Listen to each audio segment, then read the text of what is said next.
tan, tan, tan, tan, tan, tan. Me gusta ahora que suena aquí, ¿ah? Se instaló aquí un tremendo surround y estoy escuchando. A surround. Surround. Surround around the world.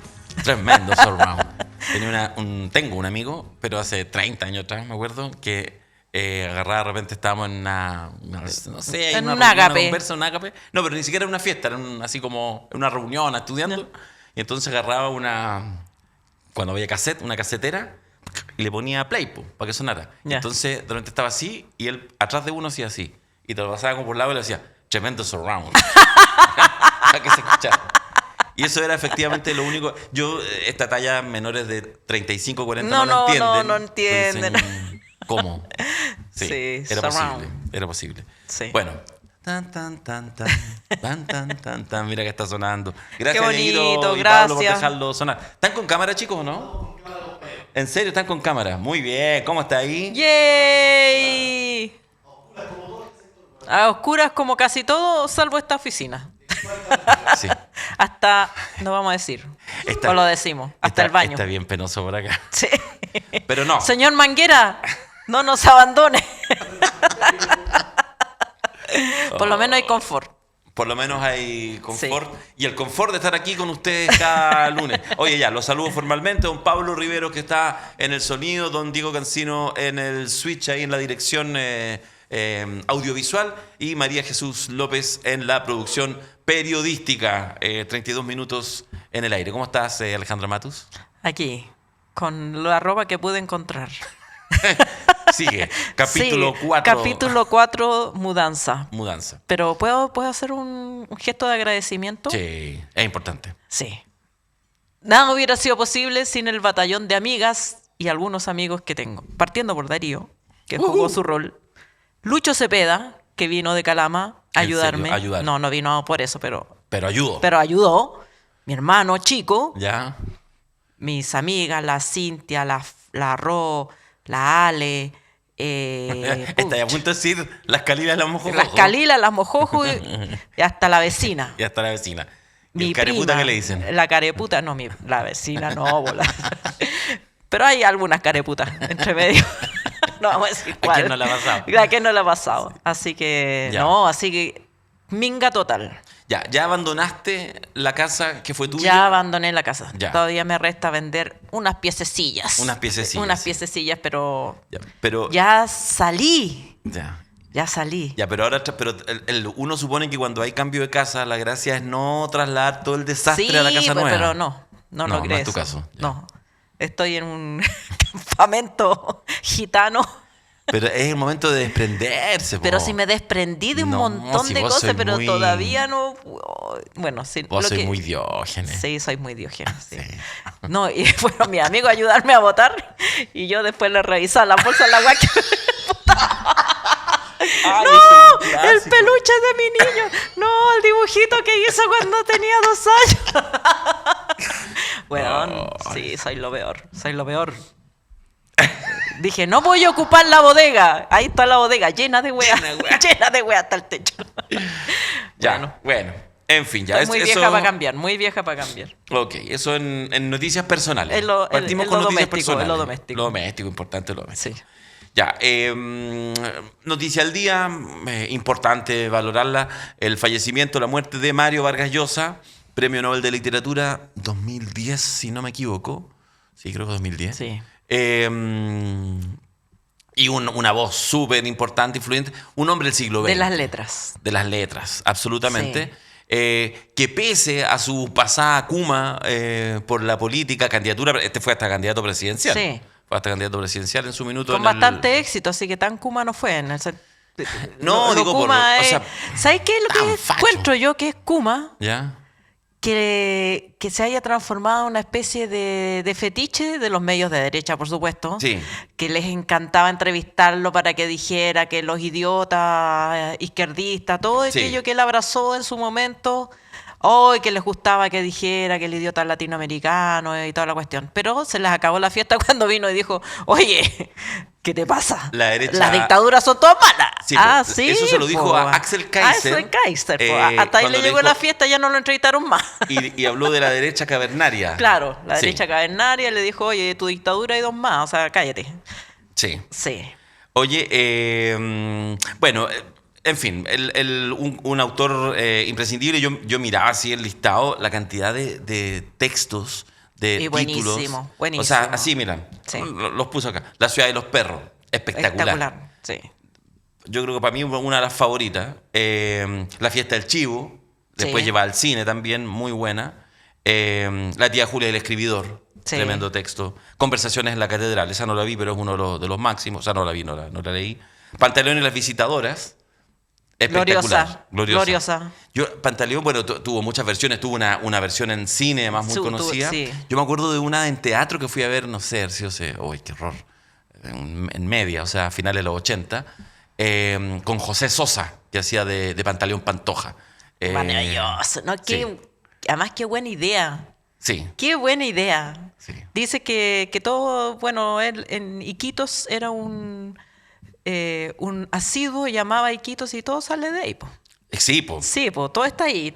Sí. La ciudad del norte peruano, de la selva peruana, Sí. en el departamento de Loreto, lo dice aquí un semi-peruano. Semi-peruano. Eso. Yo fíjate que Un cuando vivía viceperuano. en el Perú, vivía en dos lugares, pero básicamente vivía más tiempo en Chorrillos, que queda como en la esquina. Entonces pues viene Barranco y Miraflores, que son como en el borde costero. Y Barranco, que es como el barrio más bohemio, es una especie entre Barranco y Miraflores, una cosa media como de Providencia, pero más como elegante, como podría ser como Viña, ¿ya? Ya. Como en esas partes, así como uno norte, no sé qué. Y entonces tenía su casa ahí, Vargas Llosa, en Barranco, que miraba hacia el mar. Entonces cuando uno pasaba frecuentemente, digamos, de ciudad, pasaba por el mar, se veía la casa por la costanera, veía ahí la casa de Vargas Llosa. Y Vargas Llosa escribía muchas veces ahí, mirando. Entonces había una cosa, no es que sea mito, esto es cierto, que tú podías ver a veces a Vargas Llosa a través de la ventana, porque no es que estuviera Claro. 500 metros, era, no sé, a Sí. 50, así en el alto. Entonces yo me acuerdo con mis papás, cuando de repente pasamos, por supuesto, algún minuto, un niño, 7, 8 años, entonces ahí vivía Vargas Llosa, ya en ese tiempo Sí. Vargas Llosa era un personaje importante, en el Perú más importante, y yo tengo recuerdos falsos evidentemente, pero me di cuenta mucho tiempo después, porque yo estaba seguro hasta hace, no sé, 10, 20 años atrás, que yo, o sea, que alguna vez había saludado, porque había como esa fantasía de que Vargas Llosa realmente te saludaba, como que tú podías ser y te Claro. saludaba. Yo después con los años pensé, no, el No viejo puede culiao, ser. o sea, no, el viejo ahí escribiendo, no anda saludando, güey, a los güeyes que pasan en auto. Un cabro chico menos, po. Claro, pero yo tuve durante muchos años la fantasía de que uno saludaba y que alguna vez te había saludado. Esas típicas cosas que después uno, la misma mente, como que te inventa el recuerdo. Sí, po. Así que en mi mente, Vargas Llosa alguna vez me hizo así. Yo afortunadamente tengo un recuerdo registrado. Real. Con foto. Ya. Con foto. Que vale lo mismo igual, porque él no sabía tampoco ni Da nunca igual. me recordará, pero cuando fui a recibir el premio Ortega y Gasset a España, en la serie Los 20 años del diario El País, Ya. estaba Vargas Llosa de invitado. Y me lo encontré en el ascensor. ¿En Y serio? yo le dije, ¿no me puedo sacar una foto con usted, por favor? ¿Y te sacaste Y una me foto? saqué una foto con Vargas Llosa con camarita Sí, po. de esas, de rollo desechable. Ya. Y ahí la tengo en la casa, por ¿La ahí está. tení? Por ahí está. Sí. Mira, él la ha traído ahora. Sí, pero ¿a dónde la voy a encontrar, weón? Ah. Me acabo de cambiar. No encuentro el cepillo de diente, voy a encontrar la foto con Sí. Vargas Llosa. Es verdad. Sí. Bueno, en fin, Bueno. un grande de las letras Vargas Llosa. Estaba mirando aquí. Oh, es impresionante. Y además... Tuve este pecado de vejez con la Presley. Con Sí, po. Presley. O A sea, ella me encanta, la amo. La amo. No, yo digo, bueno, lo dejaron hace algunos años atrás. Sí. Y se comenta, digamos, en esta cosa como media farandulera, media extraña para un Nobel a Sí. los 80 años, murió a los 89, esto que estoy contando Sí. pasó hace no tanto, Hace 5 poquito. años atrás, en que ella en realidad lo dejó por celoso. Ah. Y como por posesivo. celópata. Sí. Igual loco, ¿ah? Los ricos también lloran. Los porque ricos estar también. ahí, Pero weón, a ¿leíste los- La Mala? siendo un Niña Nobel. Mala. ¿Ah? ¿Leíste el libro Niña Mala? Ese leí No. yo. Fue el último de Vargas Llosa que leí. ¿Ya? Psicopateado entero. ¿En serio? Entero, sí. Ah, Niña Mala se Ahí llama. estaba la cosa. Ahí están todas sus La guerra del fin obsesiones. del mundo, en fin, la Casa Verde. Lo Ahí único está la que travesura podemos, de Niña Mala. también podemos decir, o sea, se pueden decir muchas cosas, pero fundamentalmente, y la razón por la cual lo recordamos, es que fue un gran escritor. Tremendo escritor. Y eso no se lo puede Tremendo negar escritor. nadie, ni que si era de derecha, ni que de izquierda, No, ni que eso- haya ya. No, además que Sí. eso fue después, Ya, igual se puso sí. facho como viejo ya. Ya. Cosas que pasan. Pero además muy interesante, porque yo creo que hay una cosa, bueno, obviamente cuando uno va teniendo más edad, o sea, los que tenemos más edad, pero algunos jóvenes, también hay gente joven, de hecho, veo de repente ahí chicos de 20 y pocos años que en el fondo agarran esta maravilla con todas sus complejidades que ha sido Latinoamérica en el siglo XX y en el fondo todo este boom político, cultural. Mira, esto tiene como un tufillo como a Revolución Cubana, estoy pensando Sí. como esa época de los 60, los 70, los 80, dictaduras mediante, etcétera, donde se mezclan imágenes, entonces aparece, qué sé yo, un Fidel Castro, un Che Guevara, pero te aparece un Vargas Llosa y un Gabriel García Márquez. Y hay una foto que publicaron que está Cortázar, García Márquez, José Donoso. Porque era muy interesante. Era el boom, po, Y claro. todo el boom de Sí. la escritura latinoamericana en sus distintas versiones, el realismo mágico, Sí. lo real maravilloso, en fin, en sus distintas versiones. Y con todas las complejidades. Entonces, eso además es muy sabroso. En el caso particular de Mario Vargas Llosa, toda la disputa que llegó incluso a los golpes, le puso un puñetazo a Gabriel García Márquez. Entonces, son historias que son además deliciosas en sí mismas. Claro, no es Y que uno además... las mira, son, sí, una maravilla. Sí. Así que se muere Mario Vargas Llosa, probablemente yo creo que el último de los gigantes. El último. Sí, era el último, sí. Sí, el último de sí. los gigantes. De esos Sí, gigantes. de esa generación, claro. Sí. En fin. Oye, la semana pasada yo creo que no lo dejemos pasar. Hagamos un comentario si es que podemos. Hagámonos cargo de si podemos hacer algún comentario, cómo lo han visto ustedes. Toda esta noticia que uno podría decir parte en lo futbolístico, pero que yo creo que es una radiografía, un flachazo, una instantánea de la sociedad que vivimos. Me refiero a lo que pasó el jueves recién pasado en el partido de Colo-Colo con Fortaleza, un partido de Copa Libertadores, y que termina con dos niños o adolescentes muertos, Sí, un qué chico de terrible. 13 años, Milan, y una chiquilla adolescente de 18, Martina, 17 creo. 17 o 18 Sí. años, que mueren en circunstancias que todavía tienen que aclararse, pero básicamente en una lógica de avalancha, es decir, de mucha gente que se congregó para decir, como ya no quedaban entradas y las entradas son carísimas, se juntan a través de redes sociales, se anuncian, llegan miles, eso pasa en conciertos, etcétera, para tratar de tirarse todo, empujar, borrar Sí. y poder meterse gratis, digamos, a la mala, en este caso, al espectáculo, al partido de fútbol. Y con intervención de carabineros, que más o menos habrá que ver las dinámicas específicas, pero parece que Carabineros tratando de restablecer el orden, en fin, no sé qué, termina un guanaco pasándoles por encima, que estaban No enredados fue en un una guanaco, reja. fue un carro lanzagases. Pero de los grandes. Sí, Pero de los es- grandes. Pero sí, es que ojo, porque no es Zorrillo. No es Zorrillo, Es es Zorrillo el otro, chico. es uno Que que donde- se parece a la magnitud del lanzaguas, pero lanzagases. Sí. Es como un tanque. Es como un tanque que además permite Sí. incluso tener gente detenida adentro. En el fondo Sí. es como multipropósito. Calabozo.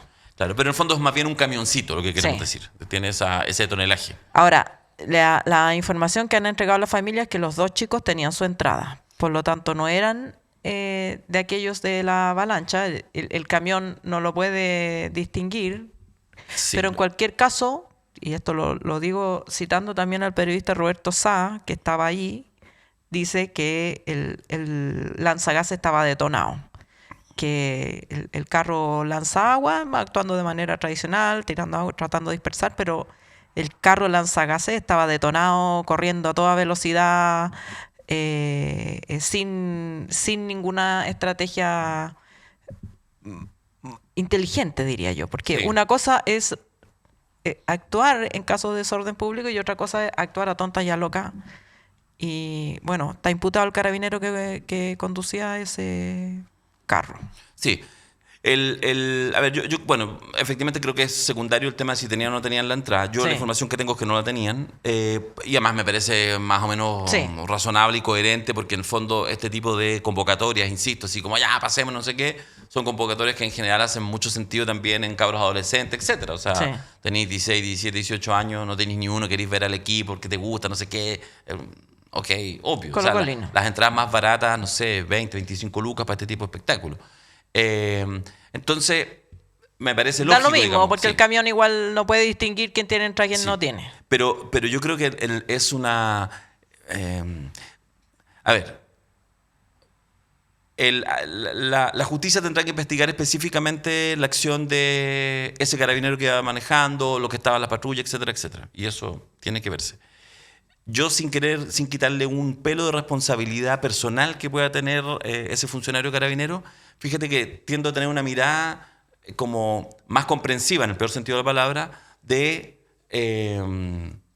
cagazo que tenemos a nivel social.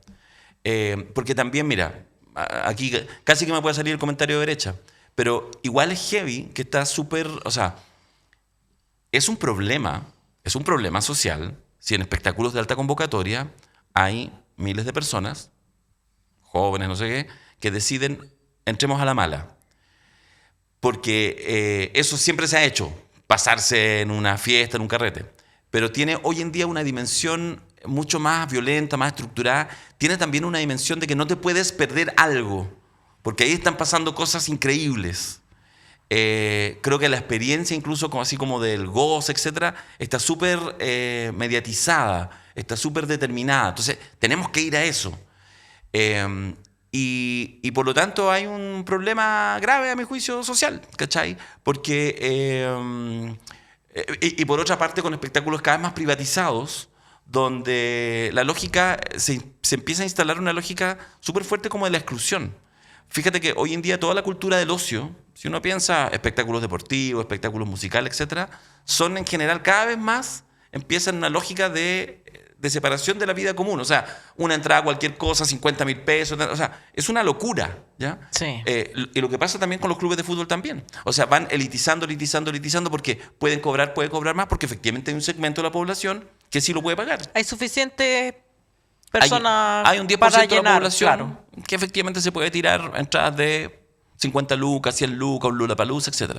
Y entonces, y hay otros sectores populares, chiquillos, chiquillas, o no tan chiquillos, que dicen, yo también quiero ir. ¿Cachai? Entonces, y eso es brutal desde la génesis. Eso es lo que quiero decir. Sí, Lo pero que quiero decir como es tú que dices que hay una foto de la sociedad, esa es una foto. esa es una foto. La otra foto es la policía actuando a trocha y a mocha sin... No hay estrategia para la cuestión. Perdona, pero porque lo pide, porque mayoritariamente lo pide la ciudadanía. Eso, es que esa es la parte también espantosa de la cuestión.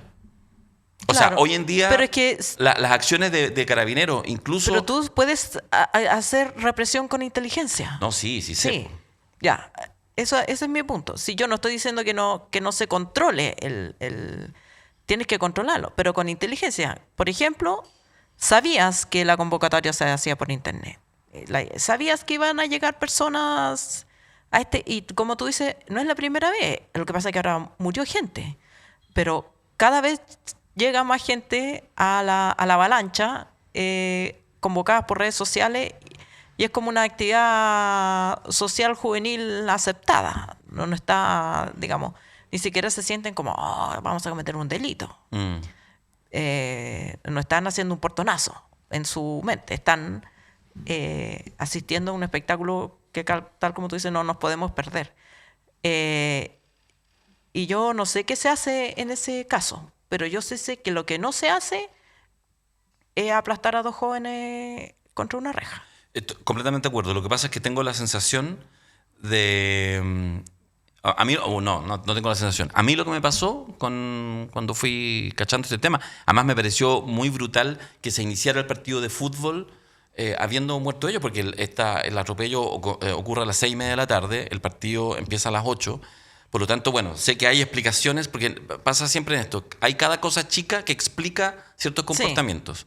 Pero si ya algunos sabían, era además absurdo iniciar un partido de fútbol, porque era obvio que en el minuto en que algunos sectores de la barra claro, iba a generar, porque además genera una conmoción, y además que no es que tú en ese minuto estás escuchando el diario cooperativo, no, de repente te dicen, ¡ay, los pacos mataron a 2 cabros! Sí, así te enteraste. Así es, pues, claro. Y por lo tanto, ¿qué? La weá, no sé qué. Y por lo tanto, obvio, y se expresa una rabia, no sé qué. Que es bien absurdo cuando uno intenta así como establecer racionalmente, sí, pero es que los mismos de siempre. Sí, también, y pueden ser también unos delincuentes, parte de los que tiraron, y narcos también, y traficantes también. Obvio, si se mezclan, pero lo que hay fundamentalmente ahí es una expresión colectiva que además está suficientemente estudiada, cuando de repente una masa se entera de algo. La psicología de masas, pues, claro, ¿cachai? Y por lo tanto era obvio que eso iba a pasar. Entonces además todo termina siendo un gran y un gran tremendo desastre. caos. Lo que yo digo, sin quitarle un ápice de responsabilidad, yo estoy de acuerdo contigo, ¿no? Sí. Creo que en este espacio estamos claros, digamos, Sí. que efectivamente la responsabilidad individual e institucional del carabinero, etcétera, por cómo ocupó los procedimientos, qué hizo, qué no hizo, qué dejó de hacer.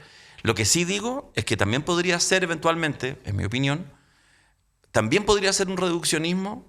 Sí. Si no miramos el escenario más complejo, Por supuesto. sobre todo porque hoy en día, en esta ola neoconservadora, donde efectivamente si algo ha ganado la ultraderecha, en vastos sectores de la población, no solo en la ultraderecha, es esta sensación de miedo permanente de la ciudadanía y de por lo tanto que alguien venga a salvarnos, también hay una pedida así como inespecífica a carabineros y hay mucha gente que está disponible incluso a mirar para el lado. Entonces, claro, en este minuto va a decir no, porque se murieron jóvenes y todo, pero en general la gente hoy en día... que hagan Eran lo que delincuentes. quieran. Además que si lo ponía en la cuestión de delincuentes ya. Cambiaron, se terminó, y yo creo que es importante también la derivación política, que se acabó aquello que llamábamos estadio seguro, Sí. porque ya era un chiste.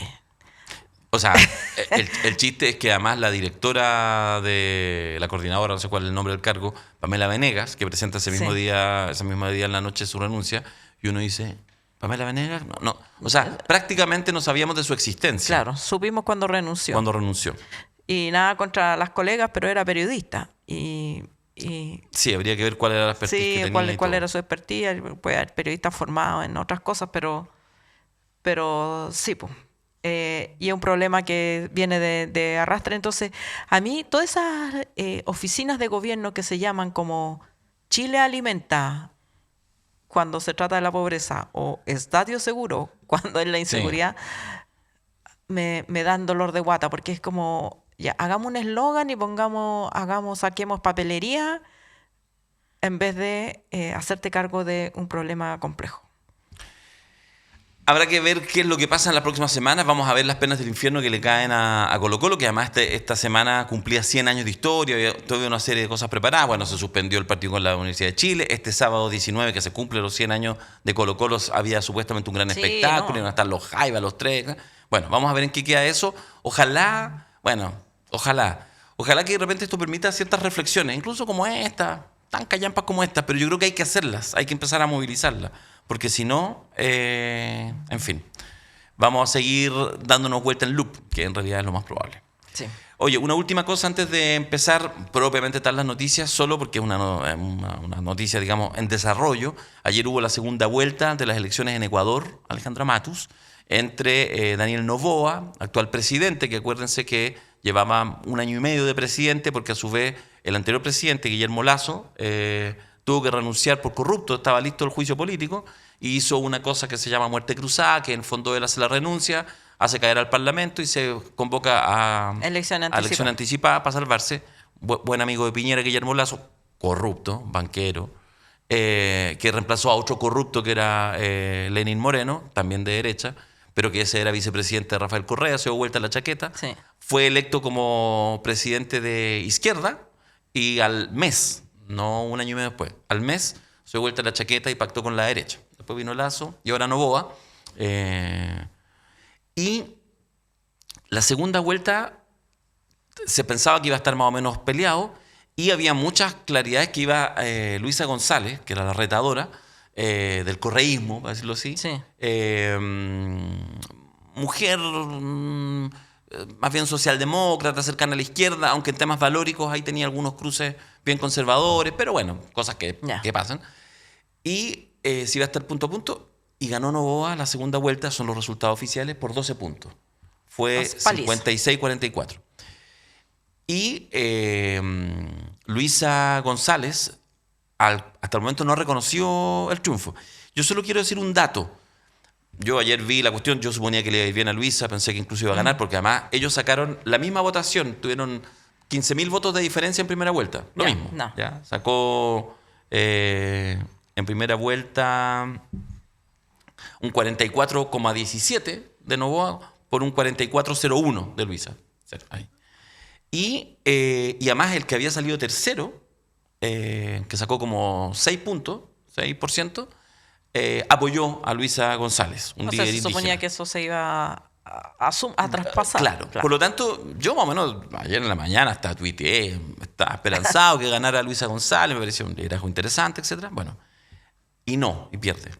Pero solo para decir lo siguiente, en primera vuelta Luisa González sacó 4.510.000 votos, ¿ya? Y en segunda vuelta sacó 4.570.000 votos. O sea, subió 60.000 votos entre primera y segunda vuelta. Mientras Noboa sacó 4.520.000 y subió a 5.700.000. O sea, en segunda vuelta Noboa subió 1.200.000 votos y Luisa González 60.000 votos. Nada. ¿Cómo te lo explicas? Mira, no sé, yo creo que ella está acusando un fraude, pero no, hasta el momento yo mirando en este rato todavía no entrega prueba, etcétera, pidiendo un recuento. O sea, o de verdad una cosa muy extraña, es muy improbable que dos candidatos que sacan 44 en primera vuelta, el otro se lo lleve todo. Claro. Todo. Pero bueno, noticia en desarrollo. Pasa. Noticia en desarrollo. Sí, así que en principio... entonces no se puede dar por cerrado la situación. Yo esperaría. Ya. Solamente comentar una cosa para que se vea como esta excedencia en política. Daniel Noboa es hijo de un gran empresario bananero. De hecho, una vez aquí come bananas Noboa. Sí. Aquí en Chile, sí. Gran empresario bananero que de hecho fue 5 veces candidato a la presidencia, no logró nunca. Y puso que es un niño, ya, 30 y pocos años, vivió casi toda su vida en Estados Unidos, como lo típico. Como los típicos, o sea, es como el cliché de país bananero. Sí. Es los niños ricos se estudian en Estados Unidos, cuando tienen edad vuelven para ser presidente. Podría uno leer algunos de los libros de Vargas Llosa, por ejemplo. Por ejemplo. La fiesta del chivo, por ejemplo. Claro. Pero tiene varias referencias de esto. Sí. Bueno, y solo para que... Déjeme compartir esto. En la noche entonces gana la elección. Y entonces hubo un gran acto en Quito, obviamente el escenario, lo típico, las huestes, cuando que están esperando los cómputos y después cuando ya se sabe, etc. Bueno, él no estaba en Quito, no estaba en la capital, no estaba en Santiago, para poner un poquito el símil. Y no se paró afuera del Crown Plaza o del San Francisco, o de esos hoteles en la Alameda con un acto. No. Lo esperó en su finca, en un pueblo que hay como 500 kilómetros de Quito, con su familia. Y entonces cuando ganó hizo un pequeño videíto saludando que había ganado. ¿Ustedes se imaginan a Gabriel Boric recibiendo los resultados en Magallanes, Puerto Williams? Pero porque por último si es en Magallanes. Sí. En su casa. En casa. No salió a ningún acto. Solamente con sus familiares en casa. Es raro. Es raro. Sí. Es raro. Bueno, a veces la gente se deja estafar. Bueno, y anunció una visita a Trump y que lo admira mucho y Trump parece que puso muchas lucas ahí. Le interesaba mucho esa elección. Sí. Ya, vamos a decir que vamos a partir con noticias. En realidad hemos hablado de harto. Pero bueno, así estamos. Así estamos, sí. Ya, pero ahora sí, vamos a empezar con los temas que importan acá en 32 minutos.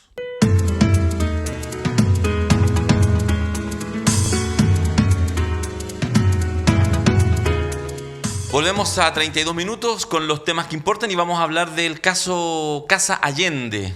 Tus 5 y 2 más, podríamos decir, Alejandra Matus. Cuéntanos por qué. Tras conocerse la decisión del Tribunal Constitucional en contra de la senadora Isabel Allende, The Clinic mencionó a un puñado de parlamentarios que mantenían contratos con el Estado y el precandidato presidencial, Gonzalo Vinter, aseguró que desde ya hace una década existía una investigación sobre congresistas en esta situación. The Clinic mencionó a 5 posibles infractores, entre ellos el senador Juan Castro Prieto, del Partido Social Cristiano, quien ha participado de múltiples sociedades familiares que incluyen a la constructora Indema, que registra más de 3.000 millones de traspasos desde organismos públicos. Castro asumió su puesto como senador en 2018 y desde la fecha se han identificado 42 órdenes de compra pagadas a la constructora Idemma. La suma total es de unos 3.280 millones de pesos. Según Castro, él no habría tenido participación alguna en la constructora, sin embargo, los datos del diario oficial demostrarían lo contrario. El senador Fidel Espinosa, del Partido Socialista, participó hasta el 2018 en la sociedad difusora Fresia Limitada, que suma casi 14 millones de pesos en traspasos de parte de varias municipalidades de la región de los lagos. Espinosa explicó que él se habría retirado de la empresa en 2005, pero que por un error de inscripción del trámite, esto se oficializó recién 13 años después. El diputado y precandidato presidencial Jaime Mulet aparece con múltiples contratos con municipalidades y otras entidades con su empresa Rodríguez y Compañía Limitada. Formalmente, Mulet se retiró de la empresa un mes después de asumir como diputado, pero su esposa y actual presidenta del Frente Regionalista Verde Social quedó como controladora de la compañía. Por último, el reportaje de Clinic menciona que la diputada Jimena Osandón participa en una sociedad accionista de Cumplo Chile S.p.A., una financiera que otorga préstamos a pymes que no pueden acceder a créditos bancarios. Desde que la parlamentaria ejerce como socia de la entidad accionista, la empresa recibió más de 28.000 millones de pesos por parte de la Tesorería General de la República y de Corfo. Y por último, el senador Luciano Cruzcoque arrienda una propiedad a la Junji en un contrato que venció en noviembre del 2020, 2 años después de que él asumiera en el Congreso. El parlamentario recibía la suma de 4 millones mensuales desde el 2015. Para que la situación de cada uno de ellos sea analizada por el TC, es necesario hacer presentaciones, pues el organismo no actúa de oficio. El Partido Socialista ha informado que tiene un equipo de juristas estudiando estos y otros casos para resolver si solicita la destitución de esos congresistas. Claro, y por eso el titular era Casa Allende Tus cinco y dos más. Porque esa es, la razón específica por la que Isabel Allende deja de ser senadora, es porque de manera explícita en la Constitución se dice, de manera también explícita, no sobre la generalidad de funcionarios públicos, sino hay una cápite que menciona específicamente diputados, diputadas, senadores y senadoras, que no pueden hacer tratos con el Estado. Tratos con el Estado. Sí. Cualquier no se puede firmar contratos con el Estado. Y lo que señala The Clinic, hay que ir viendo caso a caso, pero tienen suficientes ahí elementos, es que al menos estos 5 parlamentarios tendrían. Claro, por ejemplo, en el caso de Cruzcoque, un arriendo, una propiedad de él se arrienda a algún organismo público. Es decir, digo uno no es jurista, contratos con el Estado. Claro. Y eso puede abrir una caja de Pandora gigantesca. Yo el otro día señalaba en otro espacio que yo... En otro espacio, porque ya sabemos, po. Tengo muchos espacios, Alejandra Matos. No me aquí, vos también. Vos más que yo. No, ahora estamos empatados. No. ¿Qué sé cómo así? Lo empates tú. Ya no importa, sigue con tu idea. Mírenla. Ya, se va a transformar aquí en un mito. Ya, la próxima semana parte un nuevo programa, Ultrasola. Tóxica. Ultrasola, con la tóxica Matus. No me conoces. Oye, Matus tóxica. ¿Viste? Ya no. Decía yo que yo creo que hay una primera cosa que los ciudadanos y ciudadanas, sobre todo los informados, los conscientes, los que nos están viendo y escuchando, debieran hacer. Que es primero ver, esto me imagino que debiera copar las portadas de los medios. Claro. Y hacer un seguimiento así intenso. Así como se siguió día a Allende. día, decisión tras decisión, pronunciamiento tras pronunciamiento del caso de Isabel Allende. Exactamente, de la casa de Salvador Allende, que estalla el 1 o 2 de enero de este año y que cierra ahora ya con la salida de... cierra entre comillas, porque todavía en realidad sigue siendo. Bueno, uno esperaría que efectivamente esto haya un celo. Yo espero que yo abro ahora La Tercera, abro el Mercurio, pongo Canal 13, pongo Mega... Y me aparece esto día por medio, los informes, vamos viendo. Y vamos despejando, si efectivamente claro, vamos despejando, uno aplica, otro no aplica. Perfecto. Claro. Yo creo que eso sería lo primero. Porque además pasan estas cosas en que efectivamente aquí donde entramos a la lógica de la política, porque está, no sé, pues desde un senador social cristiano, ultraderecha, Cruzcoque, Evópoli, por error. Pero también tenemos a Fidel Espinosa, y tenemos a Jaime Mulet. Y Osandón de el Jimena RN. Osandón. O sea, está Evópoli, RN, Social Cristiano, Regionalistas Verdes PS. y PS. En este puñado, porque hay otros. En este puñado. Claro. Entonces, como que... Esto como agarramos así. Agarramos como... así hoy y salieron súper choleaditos. Po. Entonces, yo estoy imaginando que en realidad en TVN los distintos miembros del directorio no deben estar especialmente interesados en que la cosa merque. Bueno, es probable, lo que estoy diciendo de manera irónica, es que haya un primer filtro y freno en los propios medios de comunicación masiva, los más grandes, para que esto se mantenga, que es lo que siempre pasa. Cuando son varios, como que no es ninguno. Claro.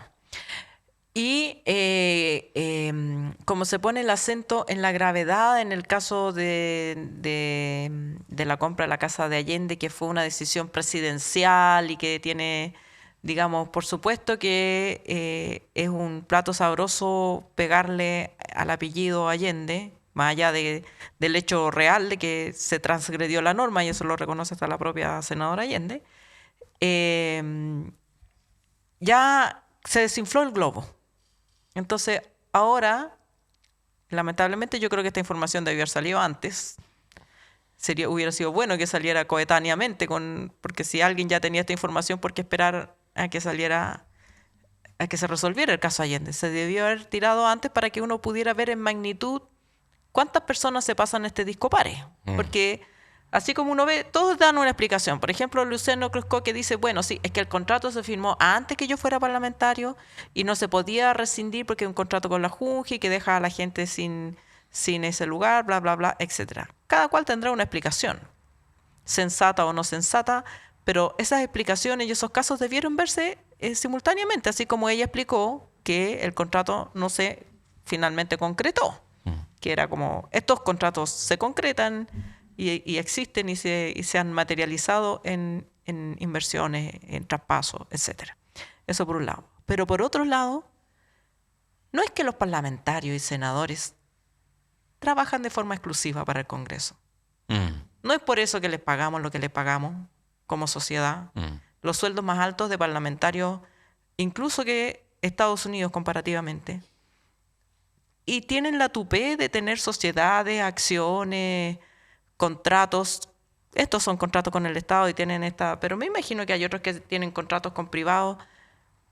Yo creo que ningún parlamentario debiera tener otro negocio, fundamentalmente porque hay un conflicto de interés evidente en tratar, si yo tengo la posibilidad de legislar y por otro lado tengo mis boliches privados, obviamente que existe la tentación de querer favorecer en las legislaciones que me toca esos negocios privados, más aún cuando no se conocen, porque no todos los parlamentarios ponen sus boliches en su declaración de intereses porque, se les olvida. Sí.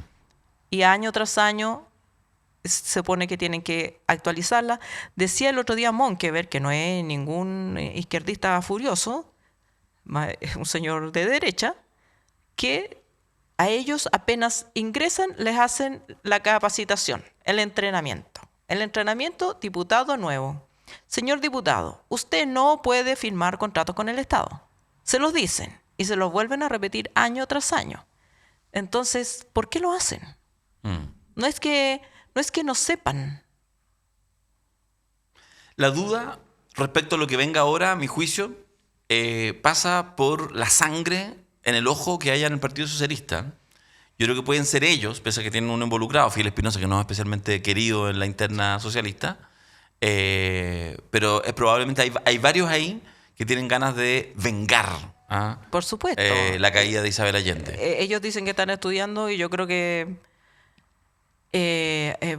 no sé si estarían dispuestos a sacrificar a Fidel Espinosa porque es muy gritón y muy alaraco, pero hay un dolor profundo en el PS y yo creo que puede motivar presentaciones porque además está este absurdo de que el Tribunal Constitucional acaba de fijar un estándar súper alto respecto a este tema. Sí. Lo fijó. Sí. Y lo fijó abrumadoramente por 8 contra 2 de los votos de sus integrantes. O sea, lo lógico es que ahora este precedente se aplique sin mayor discusión frente a todo el resto de los casos. Sí.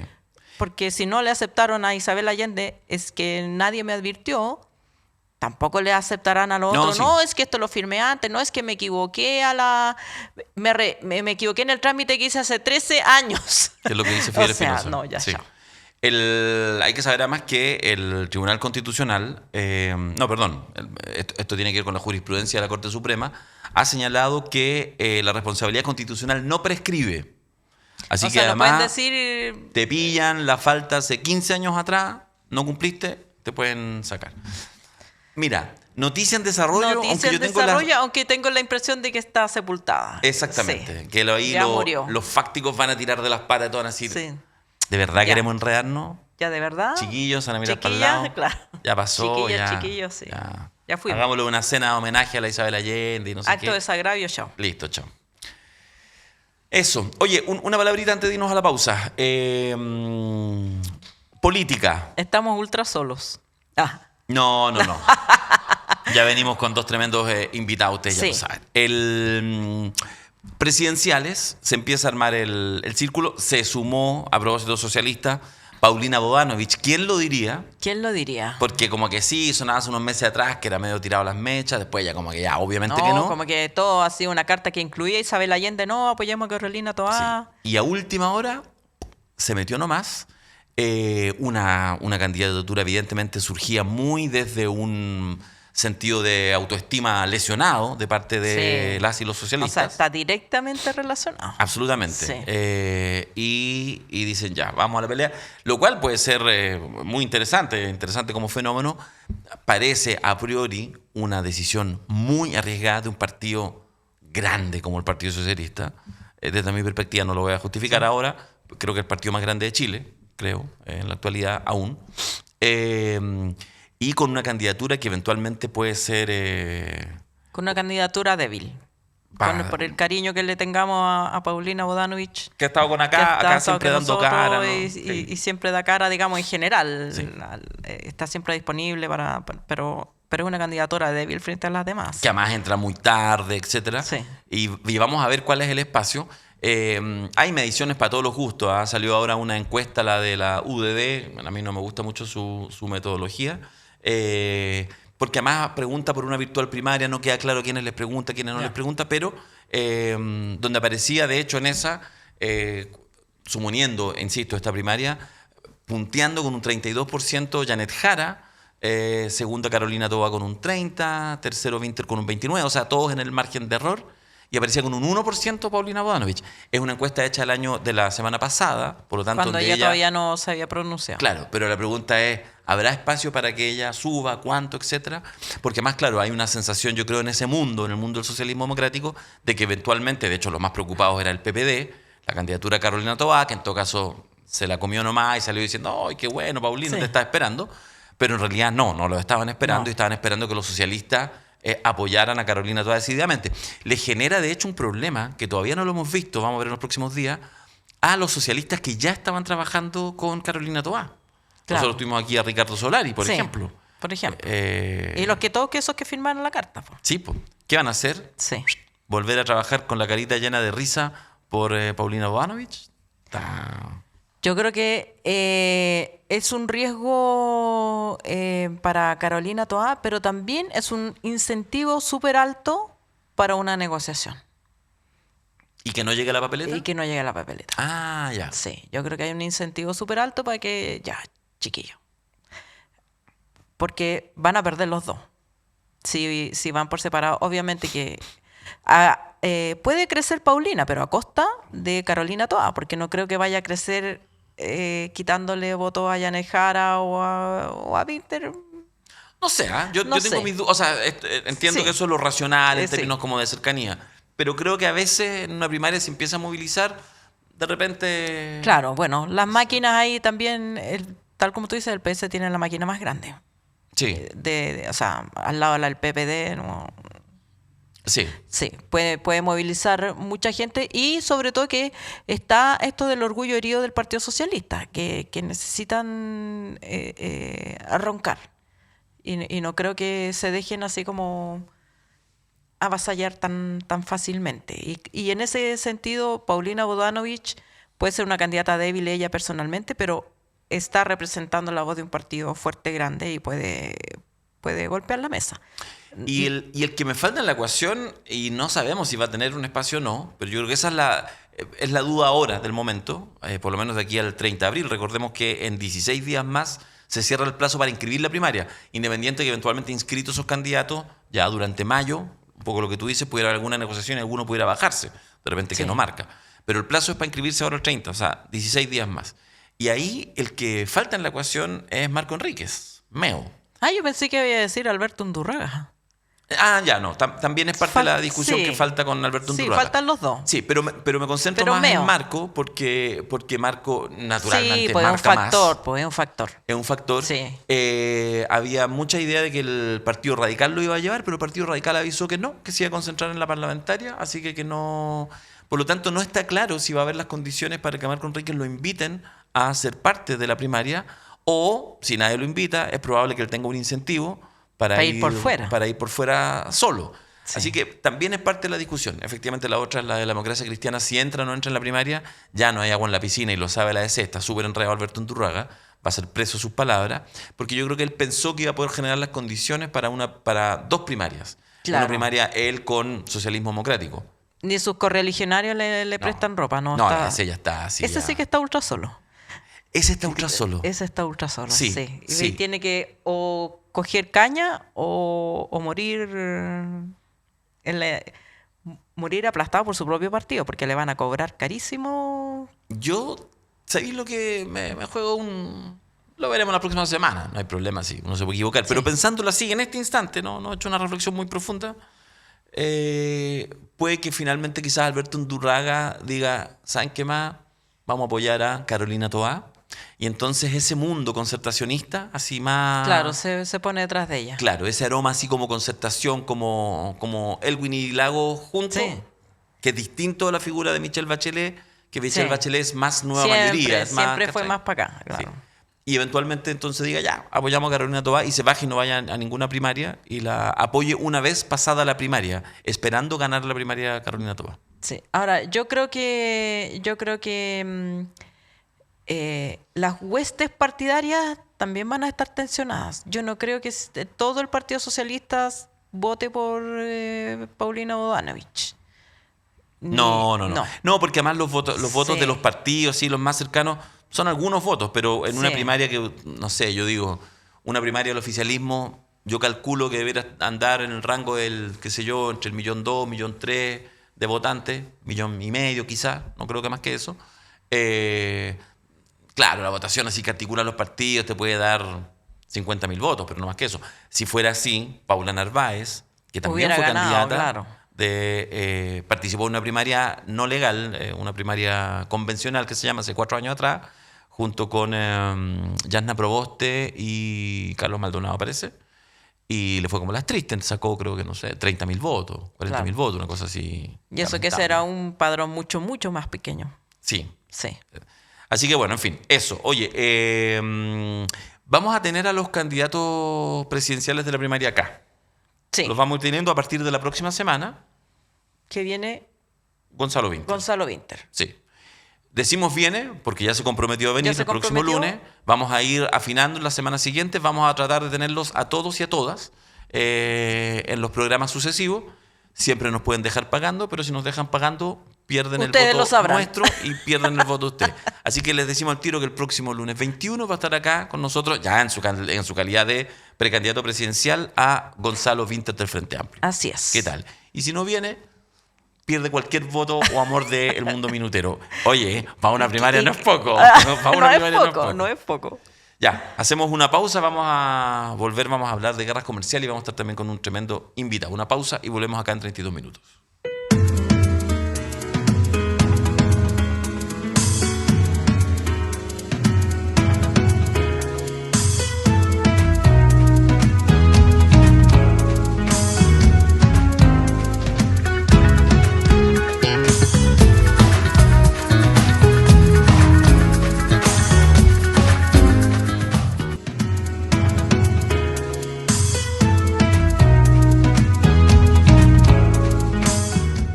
Diego, sí estamos listos, nacimos listos. Papito. Lo que sí es que no renové mi café. Ya, antes del entrevistado vamos a renovar el café. Sí. Te cuento, Alejandro. No te cuento. En realidad te pregunto qué está pasando con la guerra comercial de Trump, que no podemos dejar de hablar del KSBC, porque se le ocurrió hacer guerra comercial con todos y todas. Es una guerra comercial inclusiva. Inclusiva. Sí. Inclusive. Ya, el miércoles 2 de abril fue declarado por el presidente estadounidense como el Día de la Liberación y los aranceles fijados en la relación de Estados Unidos con el mundo siguen repercutiendo diariamente por doquier. El arancel mínimo que fijó Trump es de 10% a todas las importaciones, pero a determinadas naciones les fijó tasas aún más elevadas. Entre los más perjudicados por Trump se encuentran la Unión Europea con un 20%, China con un 34%, todo esto porcentajes adicionales. Japón con un 24%, Taiwán un 32%, India un 26%, Corea del Sur 25%, Tailandia 36%, Suiza 31% e Indonesia 32%. La nómina cubre casi 200 países y según Trump, estos nuevos aranceles son tan solo la mitad de las cargas que esos países imponen a Estados Unidos para sus productos. En respuesta, China anunció que tomaría represalias y Trump contraatacó redoblando su apuesta e iniciando una escalada que ya va en 125% de sobrecarga arancelaria para las importaciones de China, aunque al mismo tiempo adoptó una moratoria de 3 meses para negociar con el gigante asiático y otras naciones. En un mensaje en su red social, Truth Social, Trump informó que había reducido los aranceles que anunció la semana pasada a solo un 10% universal para todos los países. Esto no afectará a México y Canadá, que previamente ya habían quedado exentos de los gravámenes recíprocos por las negociaciones bilaterales con el presidente estadounidense. Los anuncios y sus retrocesos provocaron un tobogán de emociones en las bolsas del comercio del mundo, que experimentaron 3 días de caídas significativas, seguidas por una recuperación parcial el miércoles 9, antes de volver a caer. En Chile, la temperatura de la crisis se manifestó en la variación del precio del dólar, que el miércoles pasado sobrepasó los 1.000 pesos, antes de bajar a los 961 que tenemos al día de hoy. Antes de ir, ya vamos en un instante con Marco Kremerman para poder profundizar en este análisis. Solo decir que uno lee estas noticias, a ustedes les va a pasar y lo van leyendo, y en realidad, para decirlo en simple, Trump es como, te subo, 3 días después, ya, te subo, pero un mes más, ya, una semana después, ahora te subo el doble, ya, ahora le subo a todos ustedes, ya, ahora 3 meses les voy a bajar, pero no a todos, este se mantiene, pero el resto, o sea, Tiene la pata. Tiene la plata. Es una lógica. A ver, la lógica es evidente. Lo que está intentando efectivamente Trump es proteger, digamos, y obligar a las empresas a acuerdos arancelarios que a él le sirvan y por lo tanto invertir la balanza comercial, es decir, venderle más a esos países que lo que tiene que comprar. Los impuestos también permiten aumentar las arcas fiscales, que no es poco. Pero parece algo muy burdo, eso lo que está tratando de mover el tablero, y por eso se habla de una guerra comercial, donde más allá, digamos, de la lógica, tiene cierta racionalidad lo que está haciendo Donald Trump. La pregunta es ¿a qué precio? Entonces, claro, hay cosas que son racionales y no por ellas son positivas. ¿Tiene racionalidad lo que está haciendo? Sí, no es que amanece de malas. No es que esté loco, no está loco. No está loco y tiene un grupo de asesores, digamos, que llevan adelante esta política. La pregunta es si efectivamente va a tener el efecto deseado o si va a ser tal el nivel de regulación, de disrupción en el mundo, que además incluso para los propios intereses de Estados Unidos llega un minuto en que varios países empiecen a tratar de, que es muy difícil, saltarse a Estados Unidos en su... son procesos de muy largo alcance, de poder saltarse a Estados Unidos, que concentra, hasta el día de hoy, el 15% del mercado mundial. Entonces, claro, uno dice, bueno, entonces no le vendo más a los gringos. Eso es medio difícil pensar hoy en día, pero algunos van a empezar a tener que sostenerlo. Además, en una especie de reality, porque yo creo que el mundo está acostumbrado desde el fin de la Segunda Guerra Mundial a que Estados Unidos es predominante. Y Estados Unidos impone su poderío normalmente tras bambalinas. Digamos, ha hecho esto más o menos históricamente. Los acuerdos, los tratados de libre comercio que se empezaron a firmar a partir de 1990 se hicieron para beneficiar a Estados Unidos, no, como dice Trump, para perjudicarlo. O sea, en la balanza comercial, por ejemplo, entre Chile y Estados Unidos, adivina quién pierde. Claro. No es cierto que los tratados de libre comercio, o sea, las farmacéuticas han alcanzado un poderío sorprendente y global porque se han firmado estos tratados de libre comercio, porque los países están obligados a reconocer las patentes, porque los países no pueden hacer sus propios medicamentos sometidos a estos acuerdos bilaterales que son en los que Estados Unidos por siempre ha resguardado su interés. Lo que Estados Unidos no resguardó, y esto sí es un hecho de la causa y es la fuerza de Trump, lo que Estados Unidos no resguardó fue a su clase trabajadora. Resguardó los intereses de los millonarios, de los inversores, esos de las grandes ligas que pudieron ir a producir lo mismo que producían en Estados Unidos, más barato a China, en Indonesia, Taiwán, Honduras, you name it, como dicen los gringos, y después comprar esos mismos productos a precio de ganga, pero no resguarda a la clase trabajadora. Y en esa pobreza de la vieja guardia, del viejo cordón industrial gringo, es donde está la fortaleza de Trump y lo que Trump invoca para esta guerra arancelaria que yo no sé todavía, no puedo identificar a quién beneficia, porque yo me imagino que invocan a los trabajadores y no son solo los trabajadores los que se están beneficiando. A mí me parece que a los que benefician son a los inversores que saben de antemano por dónde va a ir Trump. O sea, digamos que no es un presidente que le importe mucho mantener la información privilegiada. Elon Musk, por ejemplo, y otros. Entonces saben dónde apostar, dónde vender, comprar, comprar barato, después vender caro, porque él está manejando esa temperatura. Se lo vamos a preguntar quién gana, quién pierde. Vamos a ver también qué afectación puede haber incluso en el tema de los fondos de pensiones, porque de eso sabe y mucho. A la vuelta de esta pequeña pausa vamos a estar vía telemática, porque está en la quinta región, con Marcos Kremerman, economista de la Fundación Sol. Una pausa y volvemos.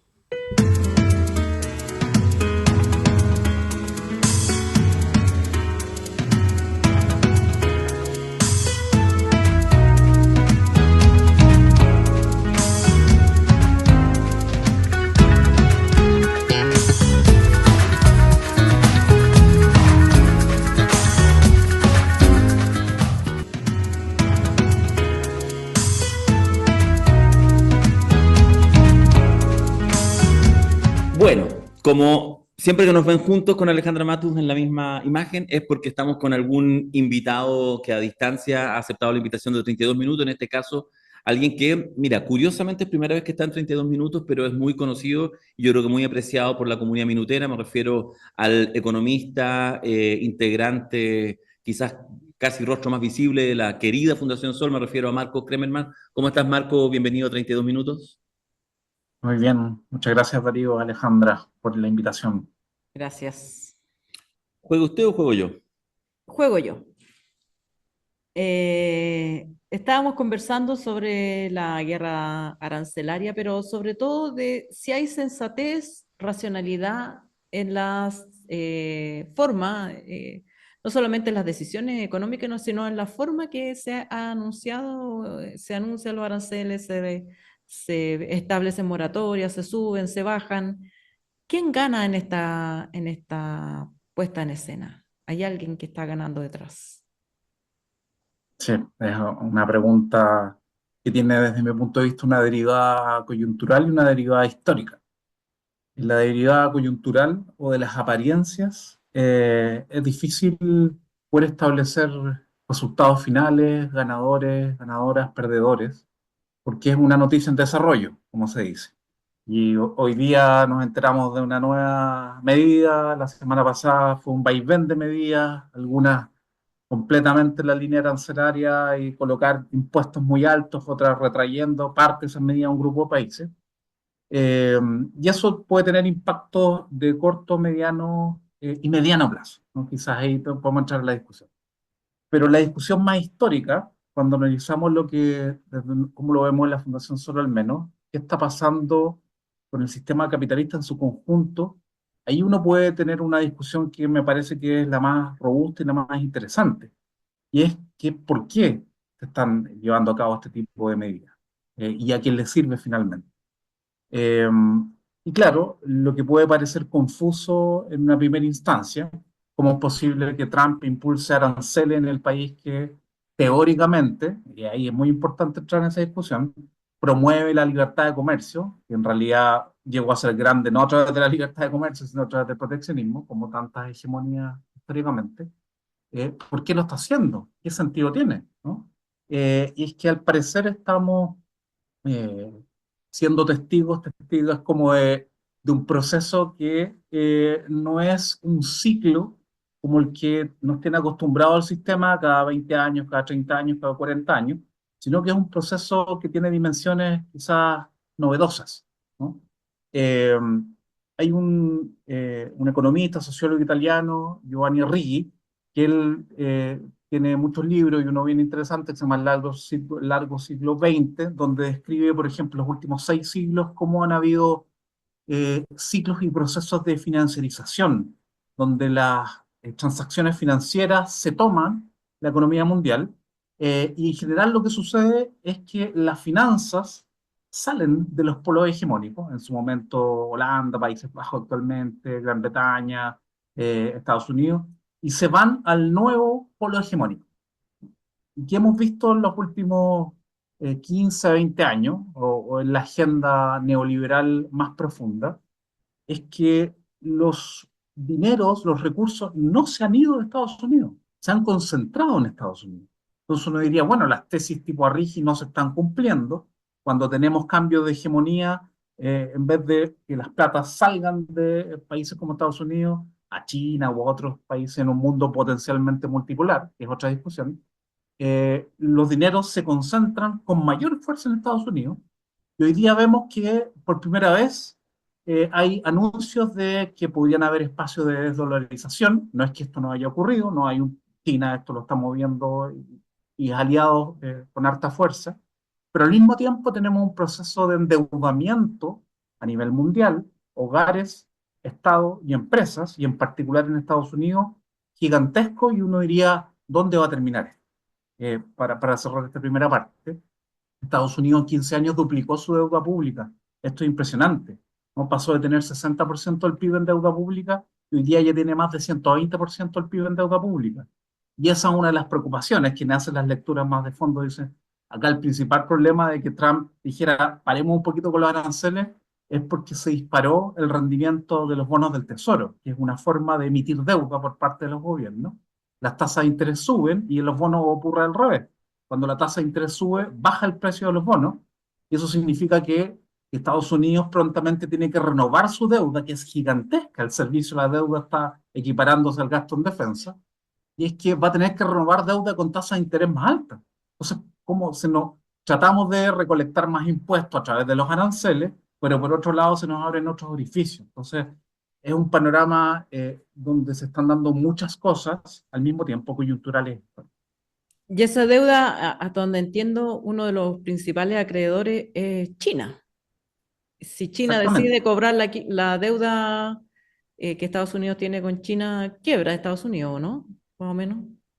Claro, ahí tenemos un problema grande, pero al mismo tiempo, lentamente, como lo hace China, ¿no? Milenariamente, no hace 2 años, sino hace más de 5 años, China ha ido vendiendo deuda a Estados Unidos, ¿no?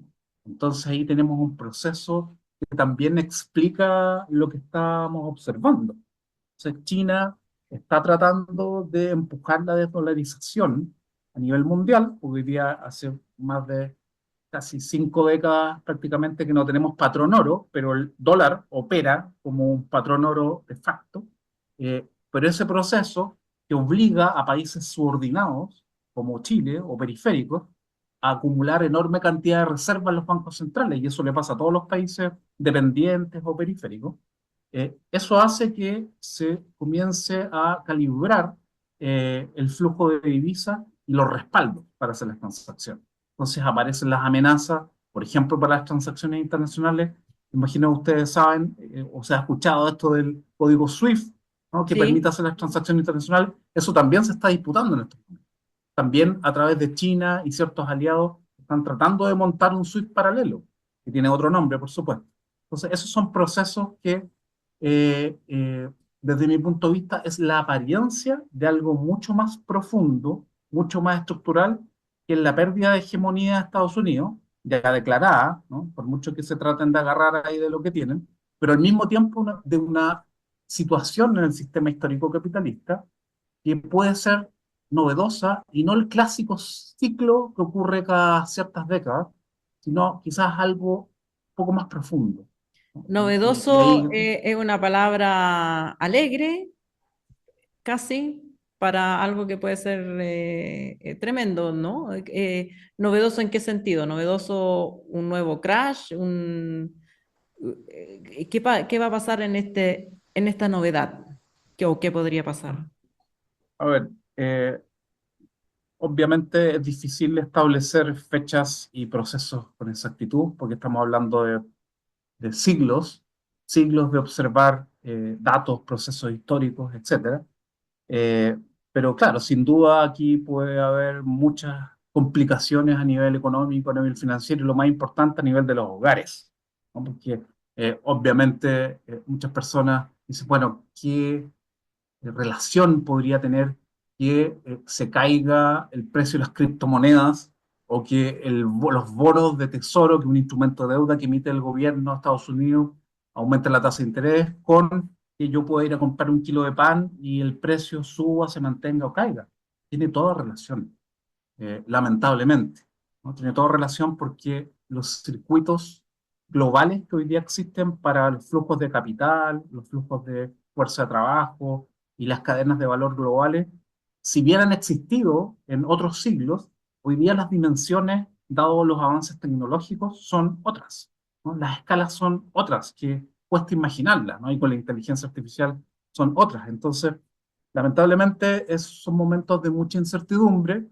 No es algo que quienes han estudiado este tema por mucho tiempo se sorprenden completamente. Esto se viene, hace rato se habla de la crisis del sistema histórico capitalista, incluso sin pensar en una alternativa, ¿no? Solamente en términos descriptivos. Eh, los niveles de deuda yo creo que es la señal más clara. Cómo un mundo se puede sostener aumentando, aumentando y aumentando la deuda, ¿no? Y por ejemplo en Estados Unidos, que a veces poco se conoce, ha sobrevivido estos últimos años y sobre todo después de la crisis subprime, porque se ha emitido y emitido deuda y después de la pandemia se le han entregado cheques a las personas para que sigan comprando, ¿no? Pero no es que la economía se dinamice porque está sana, porque está robusta o porque Estados Unidos está funcionando como avión. Claro, y finalmente si no hay creación de valor, es chirlitos nomás, ¿ah? La generación de deuda. Marco, bueno, en realidad un poco lo está esbozando, pero solo para ser así como bien didáctico, porque respecto a la figura de Trump y la racionalidad que podría haber detrás de lo que está haciendo, así bien didácticamente, uno a veces se queda con la caricatura así como del loco Trump, como que amaneció de No, mala y subió a 100% más a los chinos, etcétera. Si tú tuvieras como que hacer el ejercicio bueno, de justamente de encontrarle racionalidad, de incluso de eventualmente decir, bueno, eventualmente la jugada le puede salir. ¿Hay espacio para pensar que la jugada a Trump le puede salir a favor de los propios Estados Unidos? Lo primero es súper importante como la premisa de tu comentario, Darío, y es que yo no veo ningún loco Trump, no veo ningún loco en ninguna parte, ¿no? Yo creo que es la racionalidad del sistema capitalista, de buscar la tasa de ganancia, maximizarla, luchar por quien capta el mayor pedazo del comercio a nivel internacional y de las hegemonías, ¿no? Nos podrán gustar o gustar más o menos los estilos políticos, pero que hay cosas mucho más profundas. Eh, y si le puede resultar o no, la pregunta es, depende y para quién, ¿no? En el fondo, ¿a quién está apuntando Trump? ¿Qué está liderando? ¿Qué proceso? ¿Qué hay detrás de su espalda? Eh, Obviamente, el análisis que uno puede hacer hoy de la economía internacional versus lo que podía hacer hace 200 años atrás, distinto. Hoy día, por ejemplo, es importante hablar de las administradoras generales de fondo, las famosas AGF tipo BlackRock, Vanguard, State Street, etcétera, que son las que manejan la riqueza de los grandes patrimonios y de los ahorros de las clases trabajadoras, de las compañías de seguro, etcétera, ¿no? Entonces, hay un concepto que se llama AUM, que es como activos bajo administración, que es lo clave hoy día. Finalmente, tenemos trillones de dólares administrados por estas administradoras generales de fondos que en Chile tienen sus expresiones tipo en moneda ACEP, BTG Pactual y otras más que son muy conocidas y tienen muchas relaciones políticas y que están muy ligadas con el sistema de pensiones. Entonces, desde allí uno tiene que hacer esa mirada, ¿no?